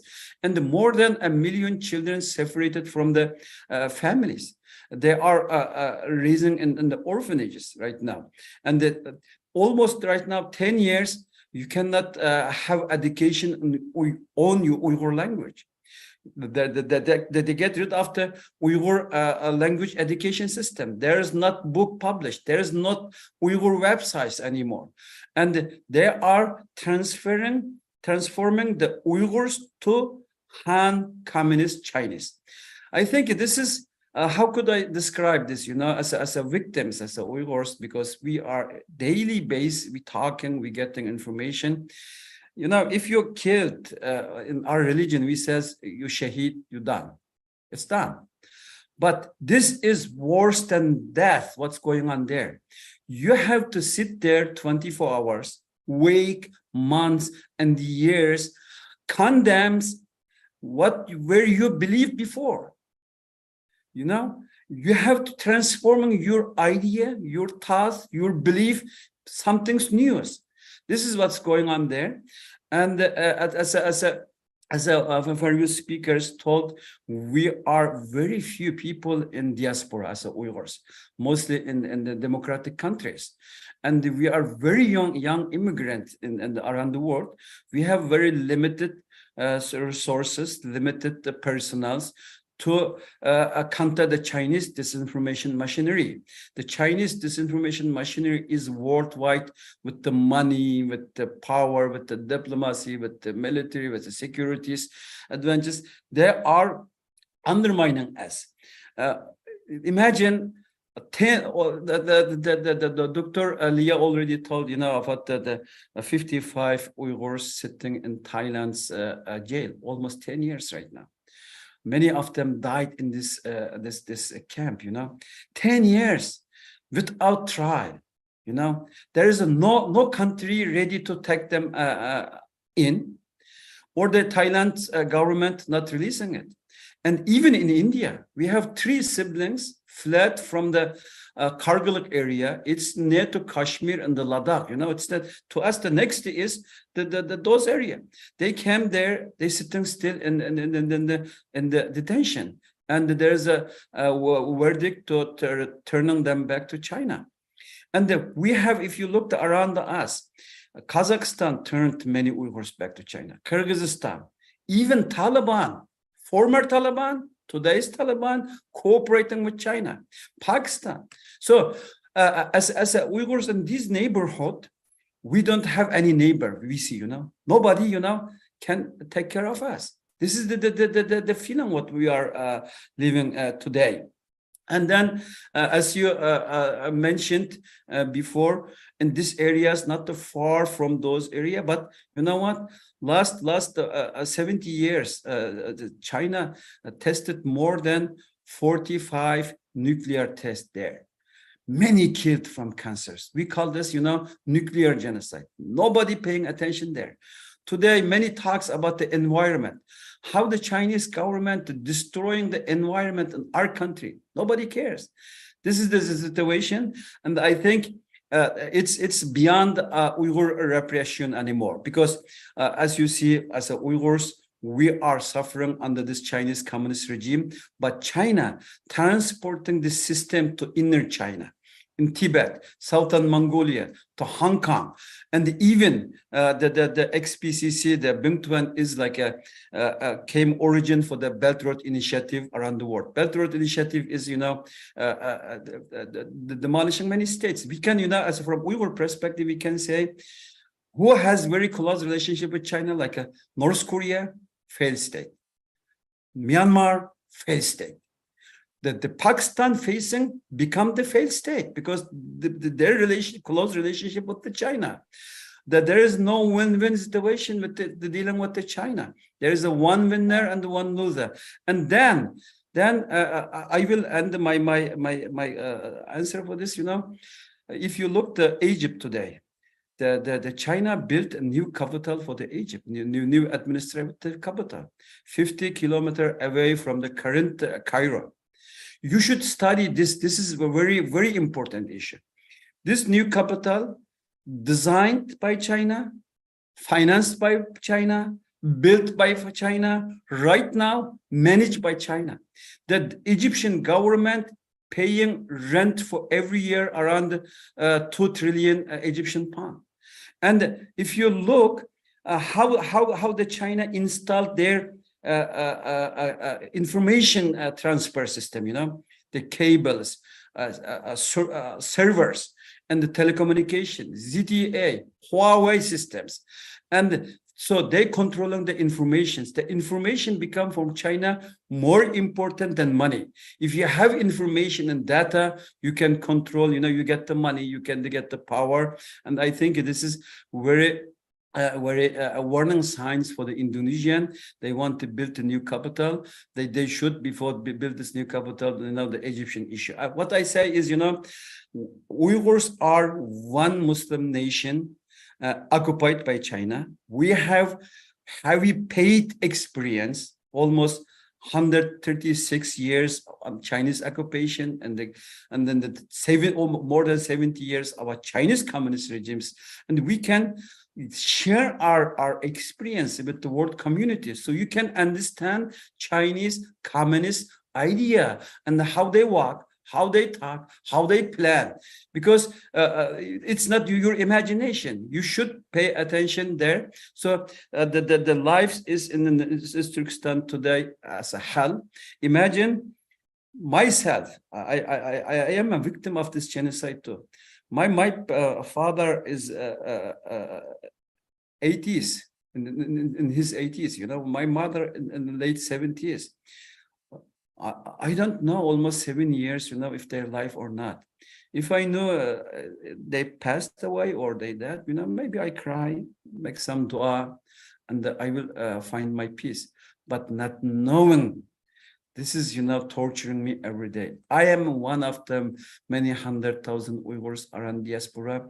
They cannot communicate with their family. And China tried to put the Uyghur diaspora in depression camp around the world. And the transnational repression is very active. They, threatening the Uyghurs through the social media. Everywhere we are under threat today still. So this is the China who will dominate the world, and not can tolerate any other nationality.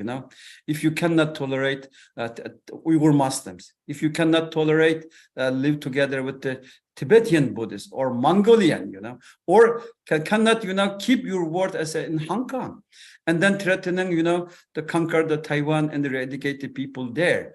This is the real communist China, and we should, use today to remember those who killed there in the Urumqi riot and the massacre, but take a lesson from the history, so we cannot, get the Chinese trap again. Yeah, thank you very much. You described very rightly that it was a hell in Urumqi and Xinjiang in China. So you have been facing in so many areas discrimination, suppression, repression. Wow, what you say? It is a very very appalling situation. But anyway, Mr. Mahesh Ranjan Devata, could you add to this question? What is your opinion? What kind of repression Uyghur Muslims face in Xinjiang? Mr. Thank you Mahesh? so much for the question. Yeah. Yeah. It's already been elaborated by Mr. Idris, and it is also there. See, two, three kinds of repression. If you ask me, two, three kinds of repression. First is that everything under the earth in Xinjiang is under surveillance. Yeah. If I remember in 2015, when I visited the Xinjiang region, I had some 7 to 8 days in Urumqi and then Kashgar, Kucha, Aksu, Hotan. So in 2015, a couple of years before the news about the camp, the so-called re-education camp or the concentration camp came into force. So before that also the surveillance was there. As I spoke during my speech that just a year after the 7.5, the 5th July, you can say, incident in Urumqi, more than 30,000 closed circuit camera in and around the city, Urumqi city. That means everything is under surveillance. Any foreigner, if he goes, any journalist, if he goes, or anybody from outside goes, even the insiders also, they have to go through the checking systems. From Aksut, I went to Hotan. From Hotan, I came by bus to Kashgar. So I saw that even though the road is good, the speed of the bus per hour is good, but 10 to 15, more than 15 checkpoints. You have to get down of the bus, then go through the security. I think I didn't face any problem at that point of time, but any Uyghur or any other nationality, even the Han people also, they had to go through that channel, security channel. You have to show your I card and okay. So this is the, I think, absolutely you have no free, you can say you can freedom. Okay. And the second important point, what I feel in the last 6-7 years, if you see half a dozen years, like the paying guest system, like the Han during the years, they will go and live with the Uyghurs in their house. See, the Han and Uyghur, if you see, they are altogether two different persons. The Han, they are a different person by their ethnicity. The Uyghur also same, entirely different from the Hans. Their their language is different from each other. Their cuisine is different from each other. These are Muslims, so they do not eat pork. And some of the devout Muslims, they don't even drink wine. But the Han, they can eat anything on this earth. Okay, so that is it. This is the major difference. So when a Han person goes and lives with a Uyghur family, the problem starts with the food only. This is one of the basic needs a human being does have, and it starts with the problem. Start with the food only. So that is this problem, and this is also very ridiculous and disgusting. Also, for example, because as Mr. Idris told this August gathering, that most of the people they are arrested, they are in the camp or blah blah blah. So when you go back home, you have only few ladies left or the children. The young kids are there. So when there is a lady in a house, for example, you have a grown-up girl and a Han person goes and stays as a paying guest for a couple of days or 3, 4, 7 weeks or months, you can say, it becomes very difficult. I mean, we cannot even think of it in the wildest dreams. the third important part, as I see, that even though the Uyghurs have been, those who have, including Mr. Idris, you can say he has been able to go outside the Xinjiang region, go outside the People's Republic of China, and has sought asylum or has taken asylum in other parts of the world. But when you talk about the weaponization of passports, if you do not get a particular country's recognition, if you do not get the international recognition, any Uyghur or any ethnic group, people who go outside the country, they have to come back for the passport renewal. Okay. Even I came to know from a couple of sources that to get a passport, you have to pay hefty sum. Corruption, you can say, you have to pay bribe to the Chinese police, or your contact with the Chinese police, then only you can get the passport. If you have no passport, you have no original citizenship of a country, and outside it is not under the international law, it is not at all legally accepted. So that is these are the three important issues I am highlighting, that presently the Uyghurs are facing. There are many more. You can say umpteen number of examples can be given. I think Mr. Idris is the right person to give more examples. But what I feel that these are the three. You have absolutely no freedom to access to even your own house. Okay. You cannot meet your relatives. Even I remember, let me share with you, in 2013, when I met one young person, Uyghur, who was speaking just English. I told him that I am here new for a couple of days. So if you can guide me, which are the places to visit. So he took me to the People's Square. He showed me the place from where the peaceful demonstration started, or the ethnic riot started, you can say. But he was way far from me. He was keeping a safe distance from me, so that he is not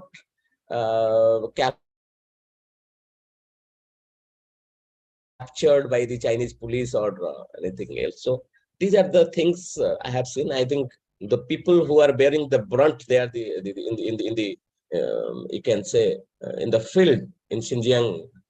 They have many more gruesome stories. Thank you so much. Yeah, thank you, Mr. Mahesh. You are right. You are right. Surveillance is a big problem in Xinjiang now. Surveillance and also paying guests. The Han Chinese are forcibly to staying with Uyghur Muslims, and they will have a lot of problems, torture and physical abuse, etc., etc. It is also major problem. So they have so many problems like passport and other also issues, Uyghur issues. So I think now we have another question. This is maybe for Leah Natalia. Maybe I think Indonesia is the biggest Muslim country. But do you think can Uyghur Muslims practice their religion in China? Natalia? Yeah, thank you.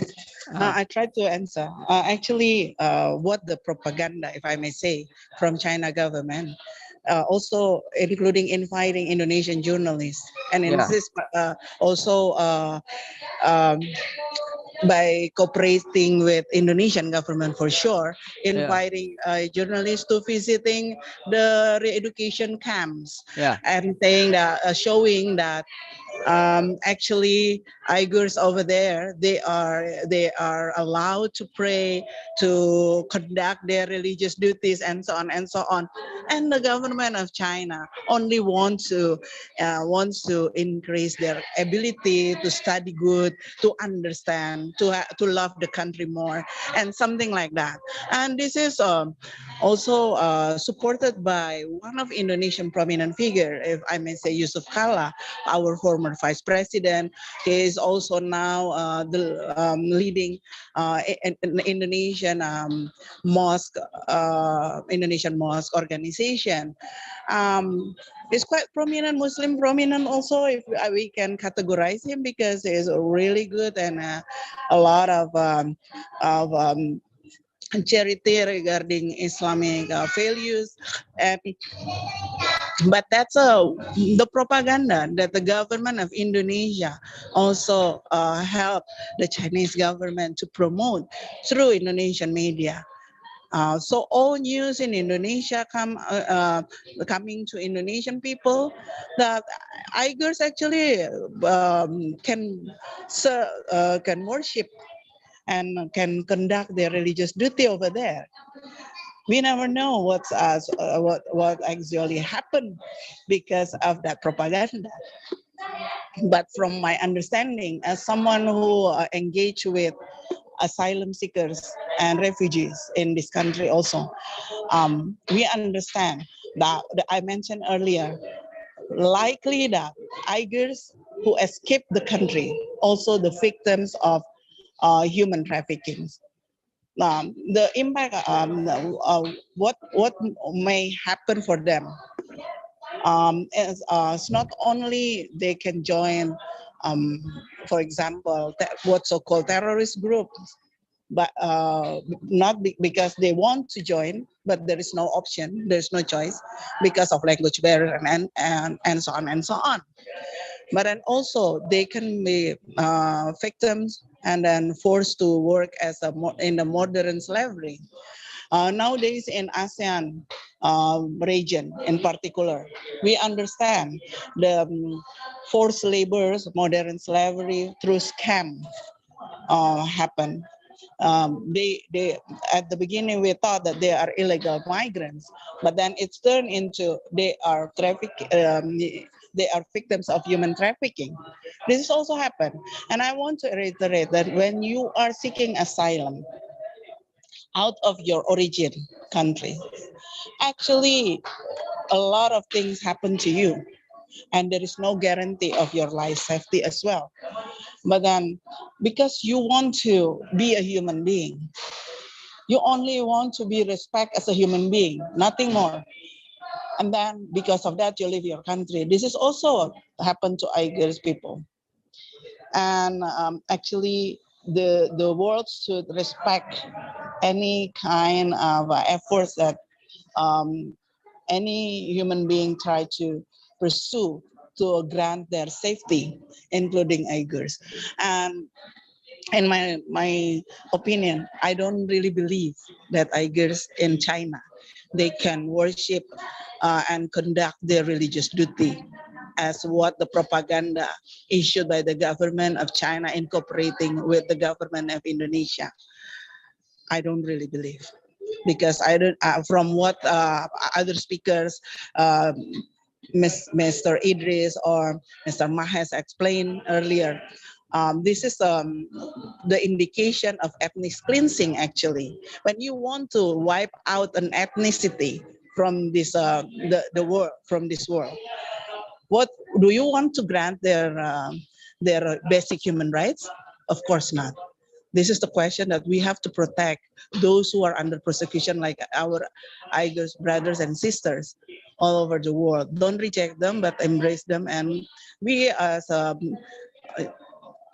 part of international community, each of us, we have obligation and responsibility to protect our other human being also. Thank you. Yeah, thank you, Natalia. Actually, I do agree with you. A lot of Indonesian journalists, as well as some Islamic clerics also went to visit China, which was arranged by Chinese government. It was an arranged visit, not real thing what happening. But I read in many ways during the fasting month, Uyghur Muslims were banned to fast, and also they were forced to eat pork and drink alcohol drinks, etc. So these are the many facts are there, and lies are there. But we would like to hear from Mr. Abdul Hakim Idris. What can Uyghur Muslims practice their religion in China, sir?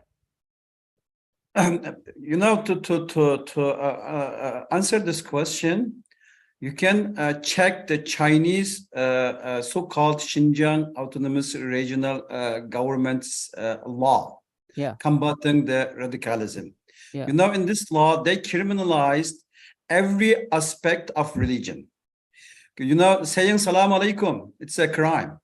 My name is Abdul Hakim. You cannot name your kids, you know what, Abdul Hakim. It's a crime. To teach your children to pray is a crime. To say your brother or sister or somebody else don't drink alcohol or don't smoke, it's a crime. And you cannot go to the mosque. Even, you know, the funny thing is, you know, when the delegation from Arab League or some so-called Muslim delegation visited our country, the Chinese police forced the elderly to go mosque. The people in the village were so afraid because they don't want to go mosque. If they go to the mosque, after the visit, you know, they will maybe land in the concentration camps. This is the dilemma. And I cannot emphasize how the some of the Muslim leaders, some scholars, so hypocritic about Islamophobia. If some maniac somewhere in the Europe or burn the Quran, you know, the Organization of Islamic Cooperation held a meeting to condemn that. But China as a government burned the Quran, destroyed the mosques, you know, openly in Xinhua News Agency saying, synthesize Islam, rewrite the Quran, and nobody pay attention. There is no condemnation. And I think this is like a very sad news for us as a Uyghurs. But we want, you know, as a Uyghurs, raise awareness what's going on, to what's happening to us right now as a genocide and the elimination of the Uyghur culture. I want to, you know, point out who the Uyghurs are, what's the Uyghur culture. Uyghurs, you know, in the middle of the Silk Road. I'm from Khotan, you know, the Dr. Mahesh visited there.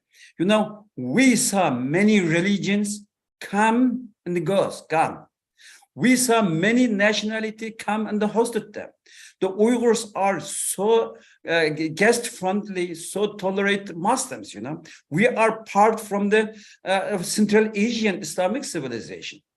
But China introducing the word Chinese Muslim. We are not. We are Uyghurs, you know. The Uyghur culture is a beautiful culture, and it's the diversity and everything's in it. And today China just, you know, want to eliminate Uyghur culture, Uyghur identity, Uyghur history. Even they colonize our history. They're rewriting our history, and they're changing our names, you know, presenting to the world as a Han Chinese.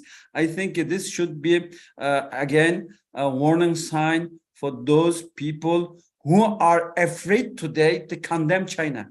If you're afraid today to condemn China about the genocide and the burning the Quran, what will happen to you in 10 years? Imagine that, in 20 years. Maybe they will come to you and they're destroying your mosque and they build their shopping mall, you know, something else. It's not too far. So again, the Uyghur genocide, the atrocity in East Turkestan is a warning sign for the humanity, especially for the Muslim world, to stand up and they speak about it. We you know, just want to live our lives as a Uyghurs, you know. But today our lives become as a hell, our home. What's the home, you know? Maybe you have some bad situation where you work outside and somewhere else, but you will come in your home, you know. But this place, a home, is for Uyghurs become like a hell, because you have to live there as a slave, serve the communist Han Chinese, give them tea, cook them, you know, threatening them, be ready to serve them 24 hours. This is never happened in human history. I think the humanity has difficulty to understand what the Chinese communist regime doing to Uyghurs. I think this is like a combination from Nazi Germany's policies, Soviet gulags, Japanese imperial policies, and this with the new technology. And never be such things, you know, be happen in the human history in the past. So many people around the world have difficulty to understand what's going on there. So we from Center for Uyghur Studies do reports, write articles, and we, based on data and fact. So we will encourage you visit our websites and get first-hand information daily what's going on there. Thank you so much for giving me this opportunity to speak through you around the world. Thank you so much. Thank you very much, Mr. Abdul Hakim Idris. You have rightly said what kind of suppression you are facing as a Muslims in Xinjiang. So I want to ask now the same question to Mr. Mahesh, because he is a foreigner. He visited Xinjiang, so we want to hear from what is the can Uyghur Muslim practice their religion in China? Can you repeat the question? I couldn't hear. Yeah. Can Uyghur Muslims practice their religion in China? So what do you have seen? Yeah. You have to go back to history, because if you initially, let me just the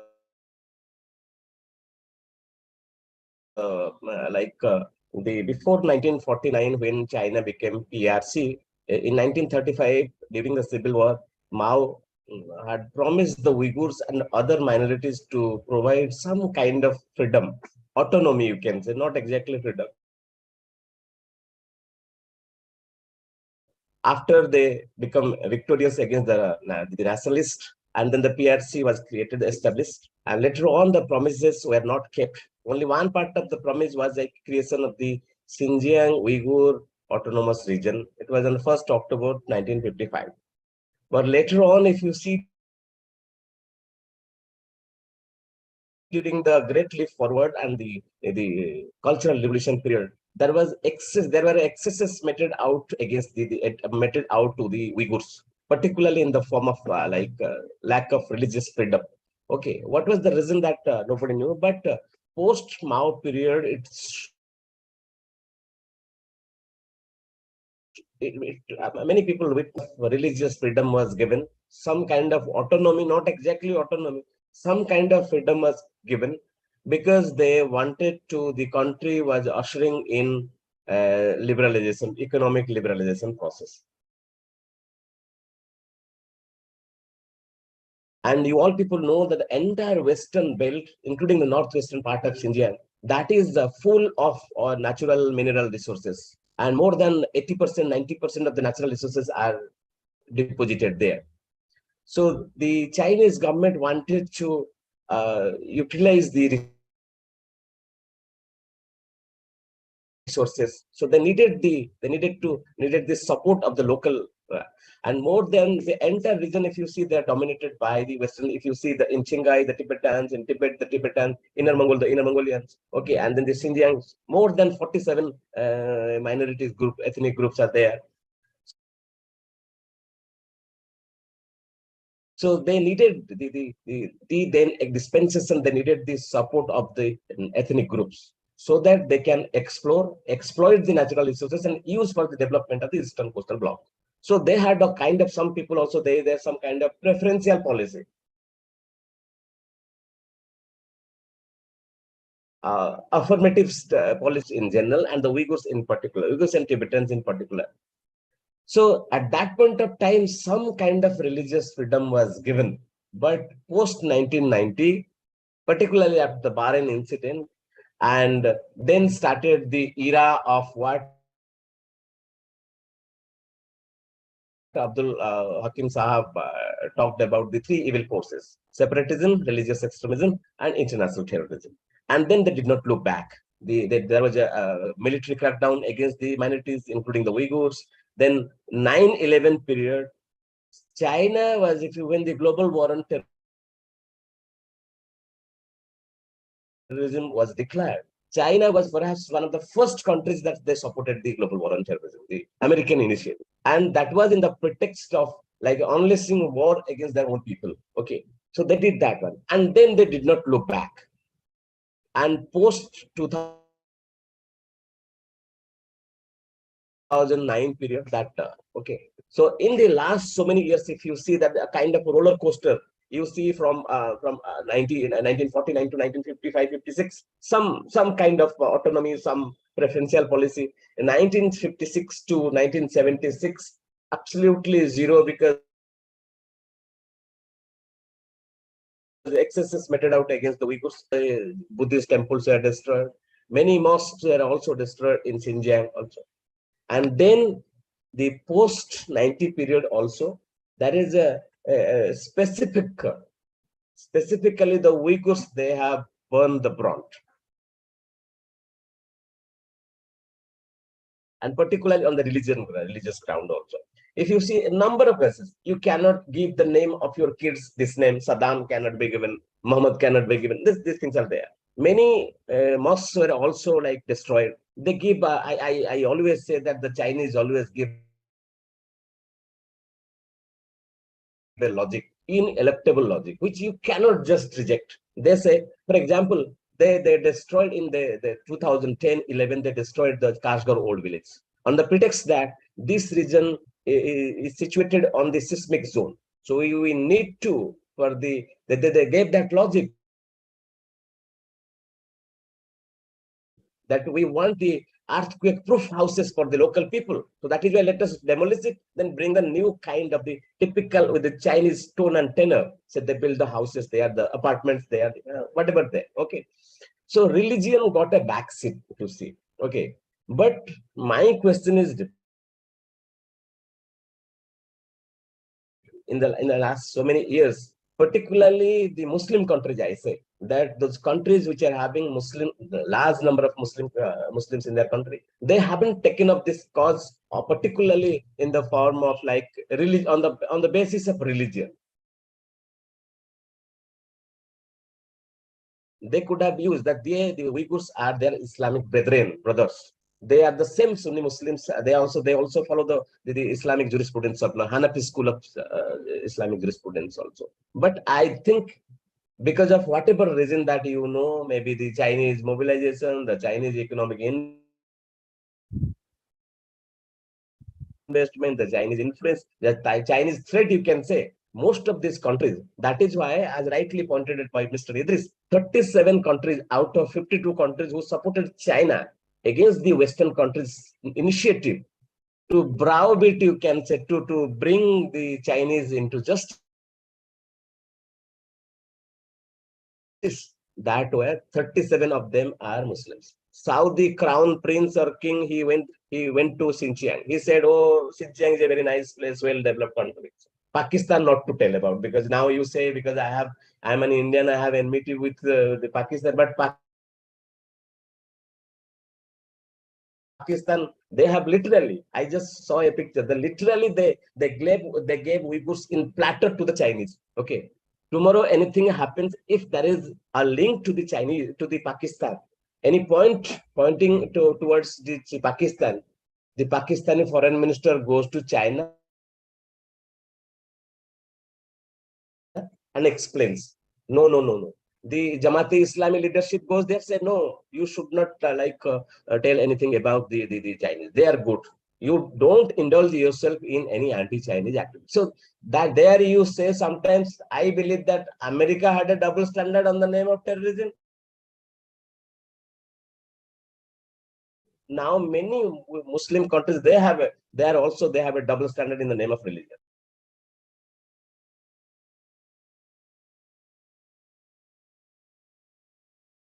Yeah. Thank you, Mr. Mahesh. Thank you.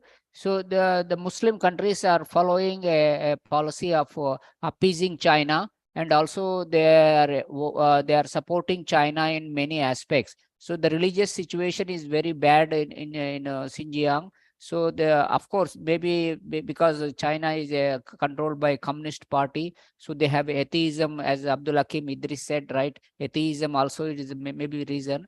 But now we have only last question is left. But before that, Jihan, can you take a group photo of us? Yeah. Yes, ma'am. Yeah. Okay. But my photo is not appearing. Okay.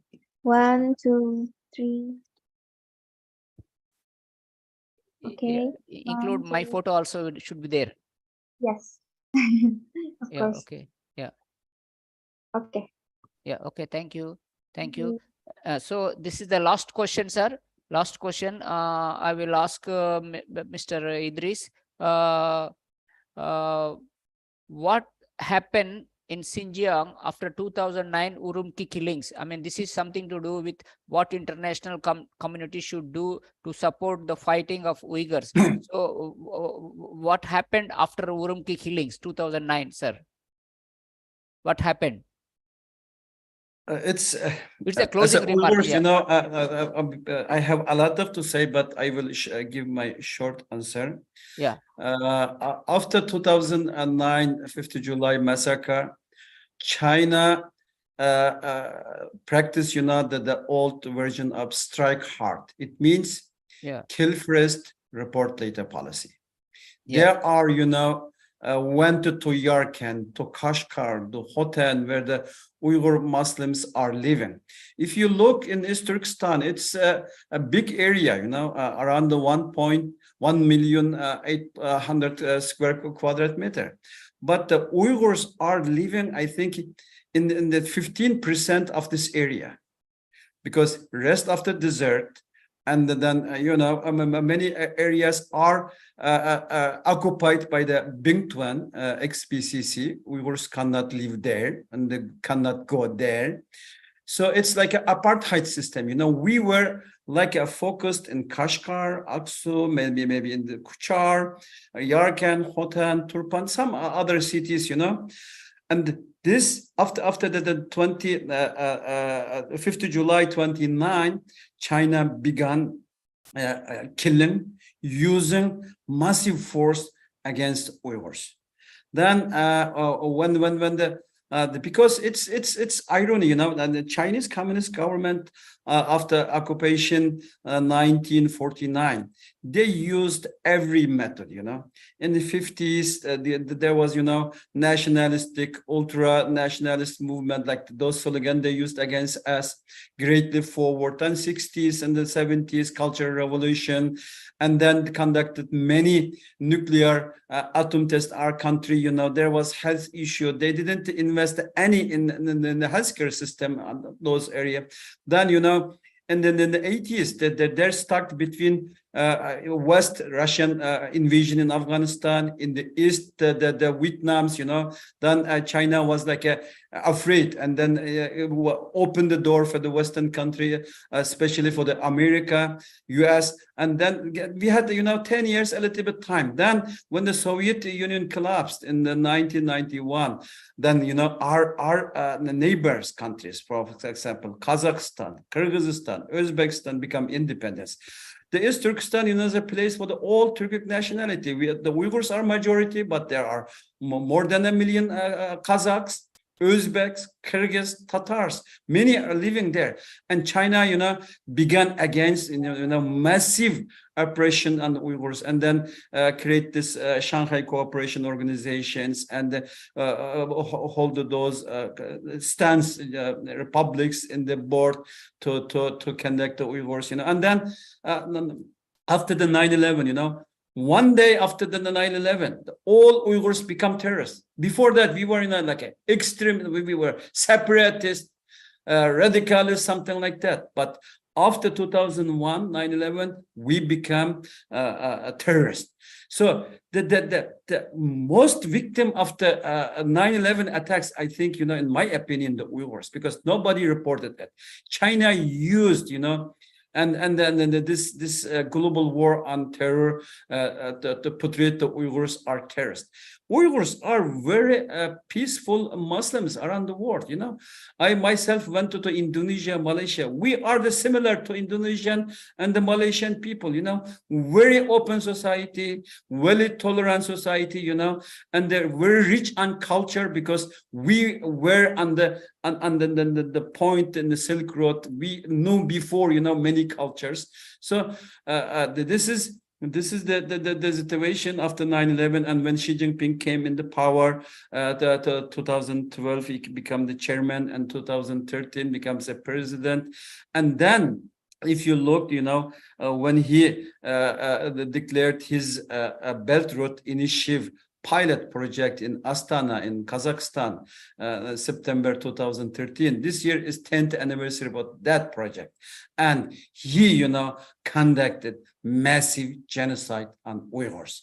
So I think this is a very tragic issue. And I think every institution like your institute should pay attention what's going on in this region, because the location of East Turkestan is, East China, North Russia, South India, and the West, many Central Asian countries, where the resources for the next generation of technology, for the battery, for the solar, are in our country, in Afghanistan, and those areas. I think this will be a very hot area in the next years, but next decades. But as a Uyghurs, we are very disappointed for the institutions, academia, politicians, business, and many think tanks, because everybody paying attention if the patriotism is like a weak country like a Myanmar or something like Iran, but if it comes to China, they are censoring themselves. They are even journalists, they are not, writing right things. They biased. So this is the event today. What you are giving us this opportunity and going deep about this issue and the talk in details.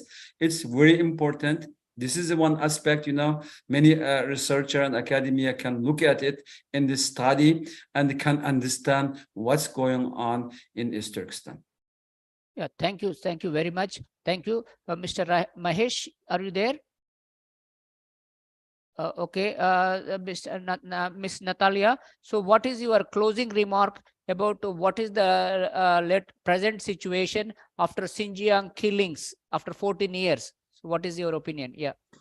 Yeah. What I see, the situation is getting worse over there post to July 5th, 2009 killings. Then because since then a lot of blames coming to and the propaganda against Uyghurs coming.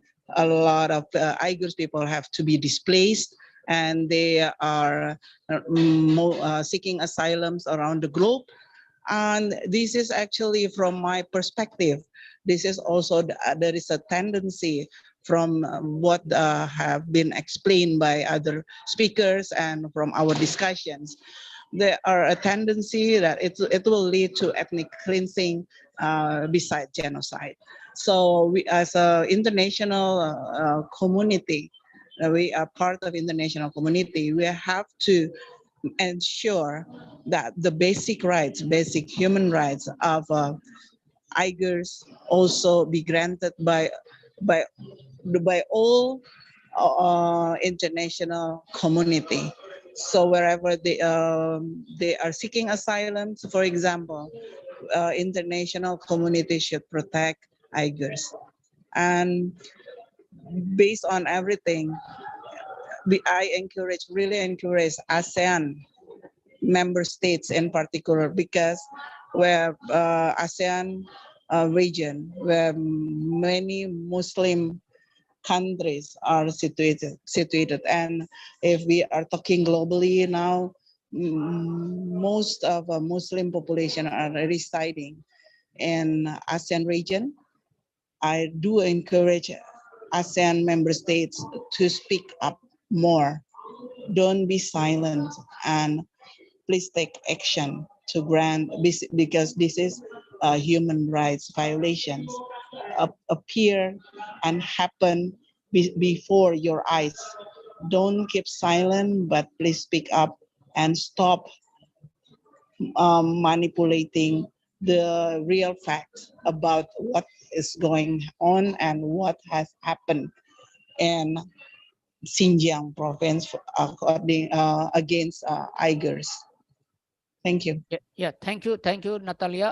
Actually, you should mention the right thing, that ASEAN should speak up against this injustice. That's very important. But so now, thank you very much, all the speakers, for your participation, and it is a very timely. But we have one closing remark from Mr. Mahesh Ranjan Debata. Sir, do you agree? Thank you so much. Yeah. But the international what international community should do to support the fighting of Uyghurs, according to you? What is international community to do? Yeah, please. See, I cannot talk in the military terms because that becomes very messy and very intricate as well. But what I can suggest that is we have been taught dialogue. Yeah. So if through dialogue anything can be done. Yeah. So one thing that China can be persuaded. Second thing, China can also be mobilized. Third thing, China can also be influenced. And there are many issues also, global issues are there. For example, in terms of trade also. Yeah. And if you take any that you have seen also in the last 3-4 years, international community, not exactly international, but some of the Western powers, they have outrightly withdrawn many things from the China. For example, you see the forced labor issues in Gucci, Nike, and so many other international brands also there. They have also withdrawn the Apple, you can say. They have also withdrawn many from the textile industry of the textile manufacturing sector also. But that has not yielded anything for the Uyghurs. If you see that the Apple went to Vietnam and the textile sector went to Bangladesh. Now these two countries, they are dependent on China for investment. So they take, so indirectly the money that goes to the Chinese exchequer. So the question arises that did that help the Uyghurs to achieve anything? I say zero. So the question arises that how the international community, there are so many, but they should not. For example, you see now Russia, USA, and some European countries with whom there are a lot of trade relations between China. China has invested a lot in Europe, you can say. European countries also, they can also, instead of instigating, provoking, or in trying to corner Chinese, if they can have some dialogue, meaningful dialogue, through which at least they may not get autonomy or freedom, but at least the excesses meted out to them at present. For example, there is no religious freedom. At least they will get some kind of freedom, some kind of autonomy. This I believe. Thank you so much. Yeah, thank you very much. Thank you very much, Mr. Mahesh Ranjan. So now, thank you for all the speakers. So very much, we are benefited a lot from your experiences. Thank you all. Wonderful discussion. Yeah, thank you. Thank you very much. Thank so you. now, Thank you, Thank you Mr. so much. yeah, thank you.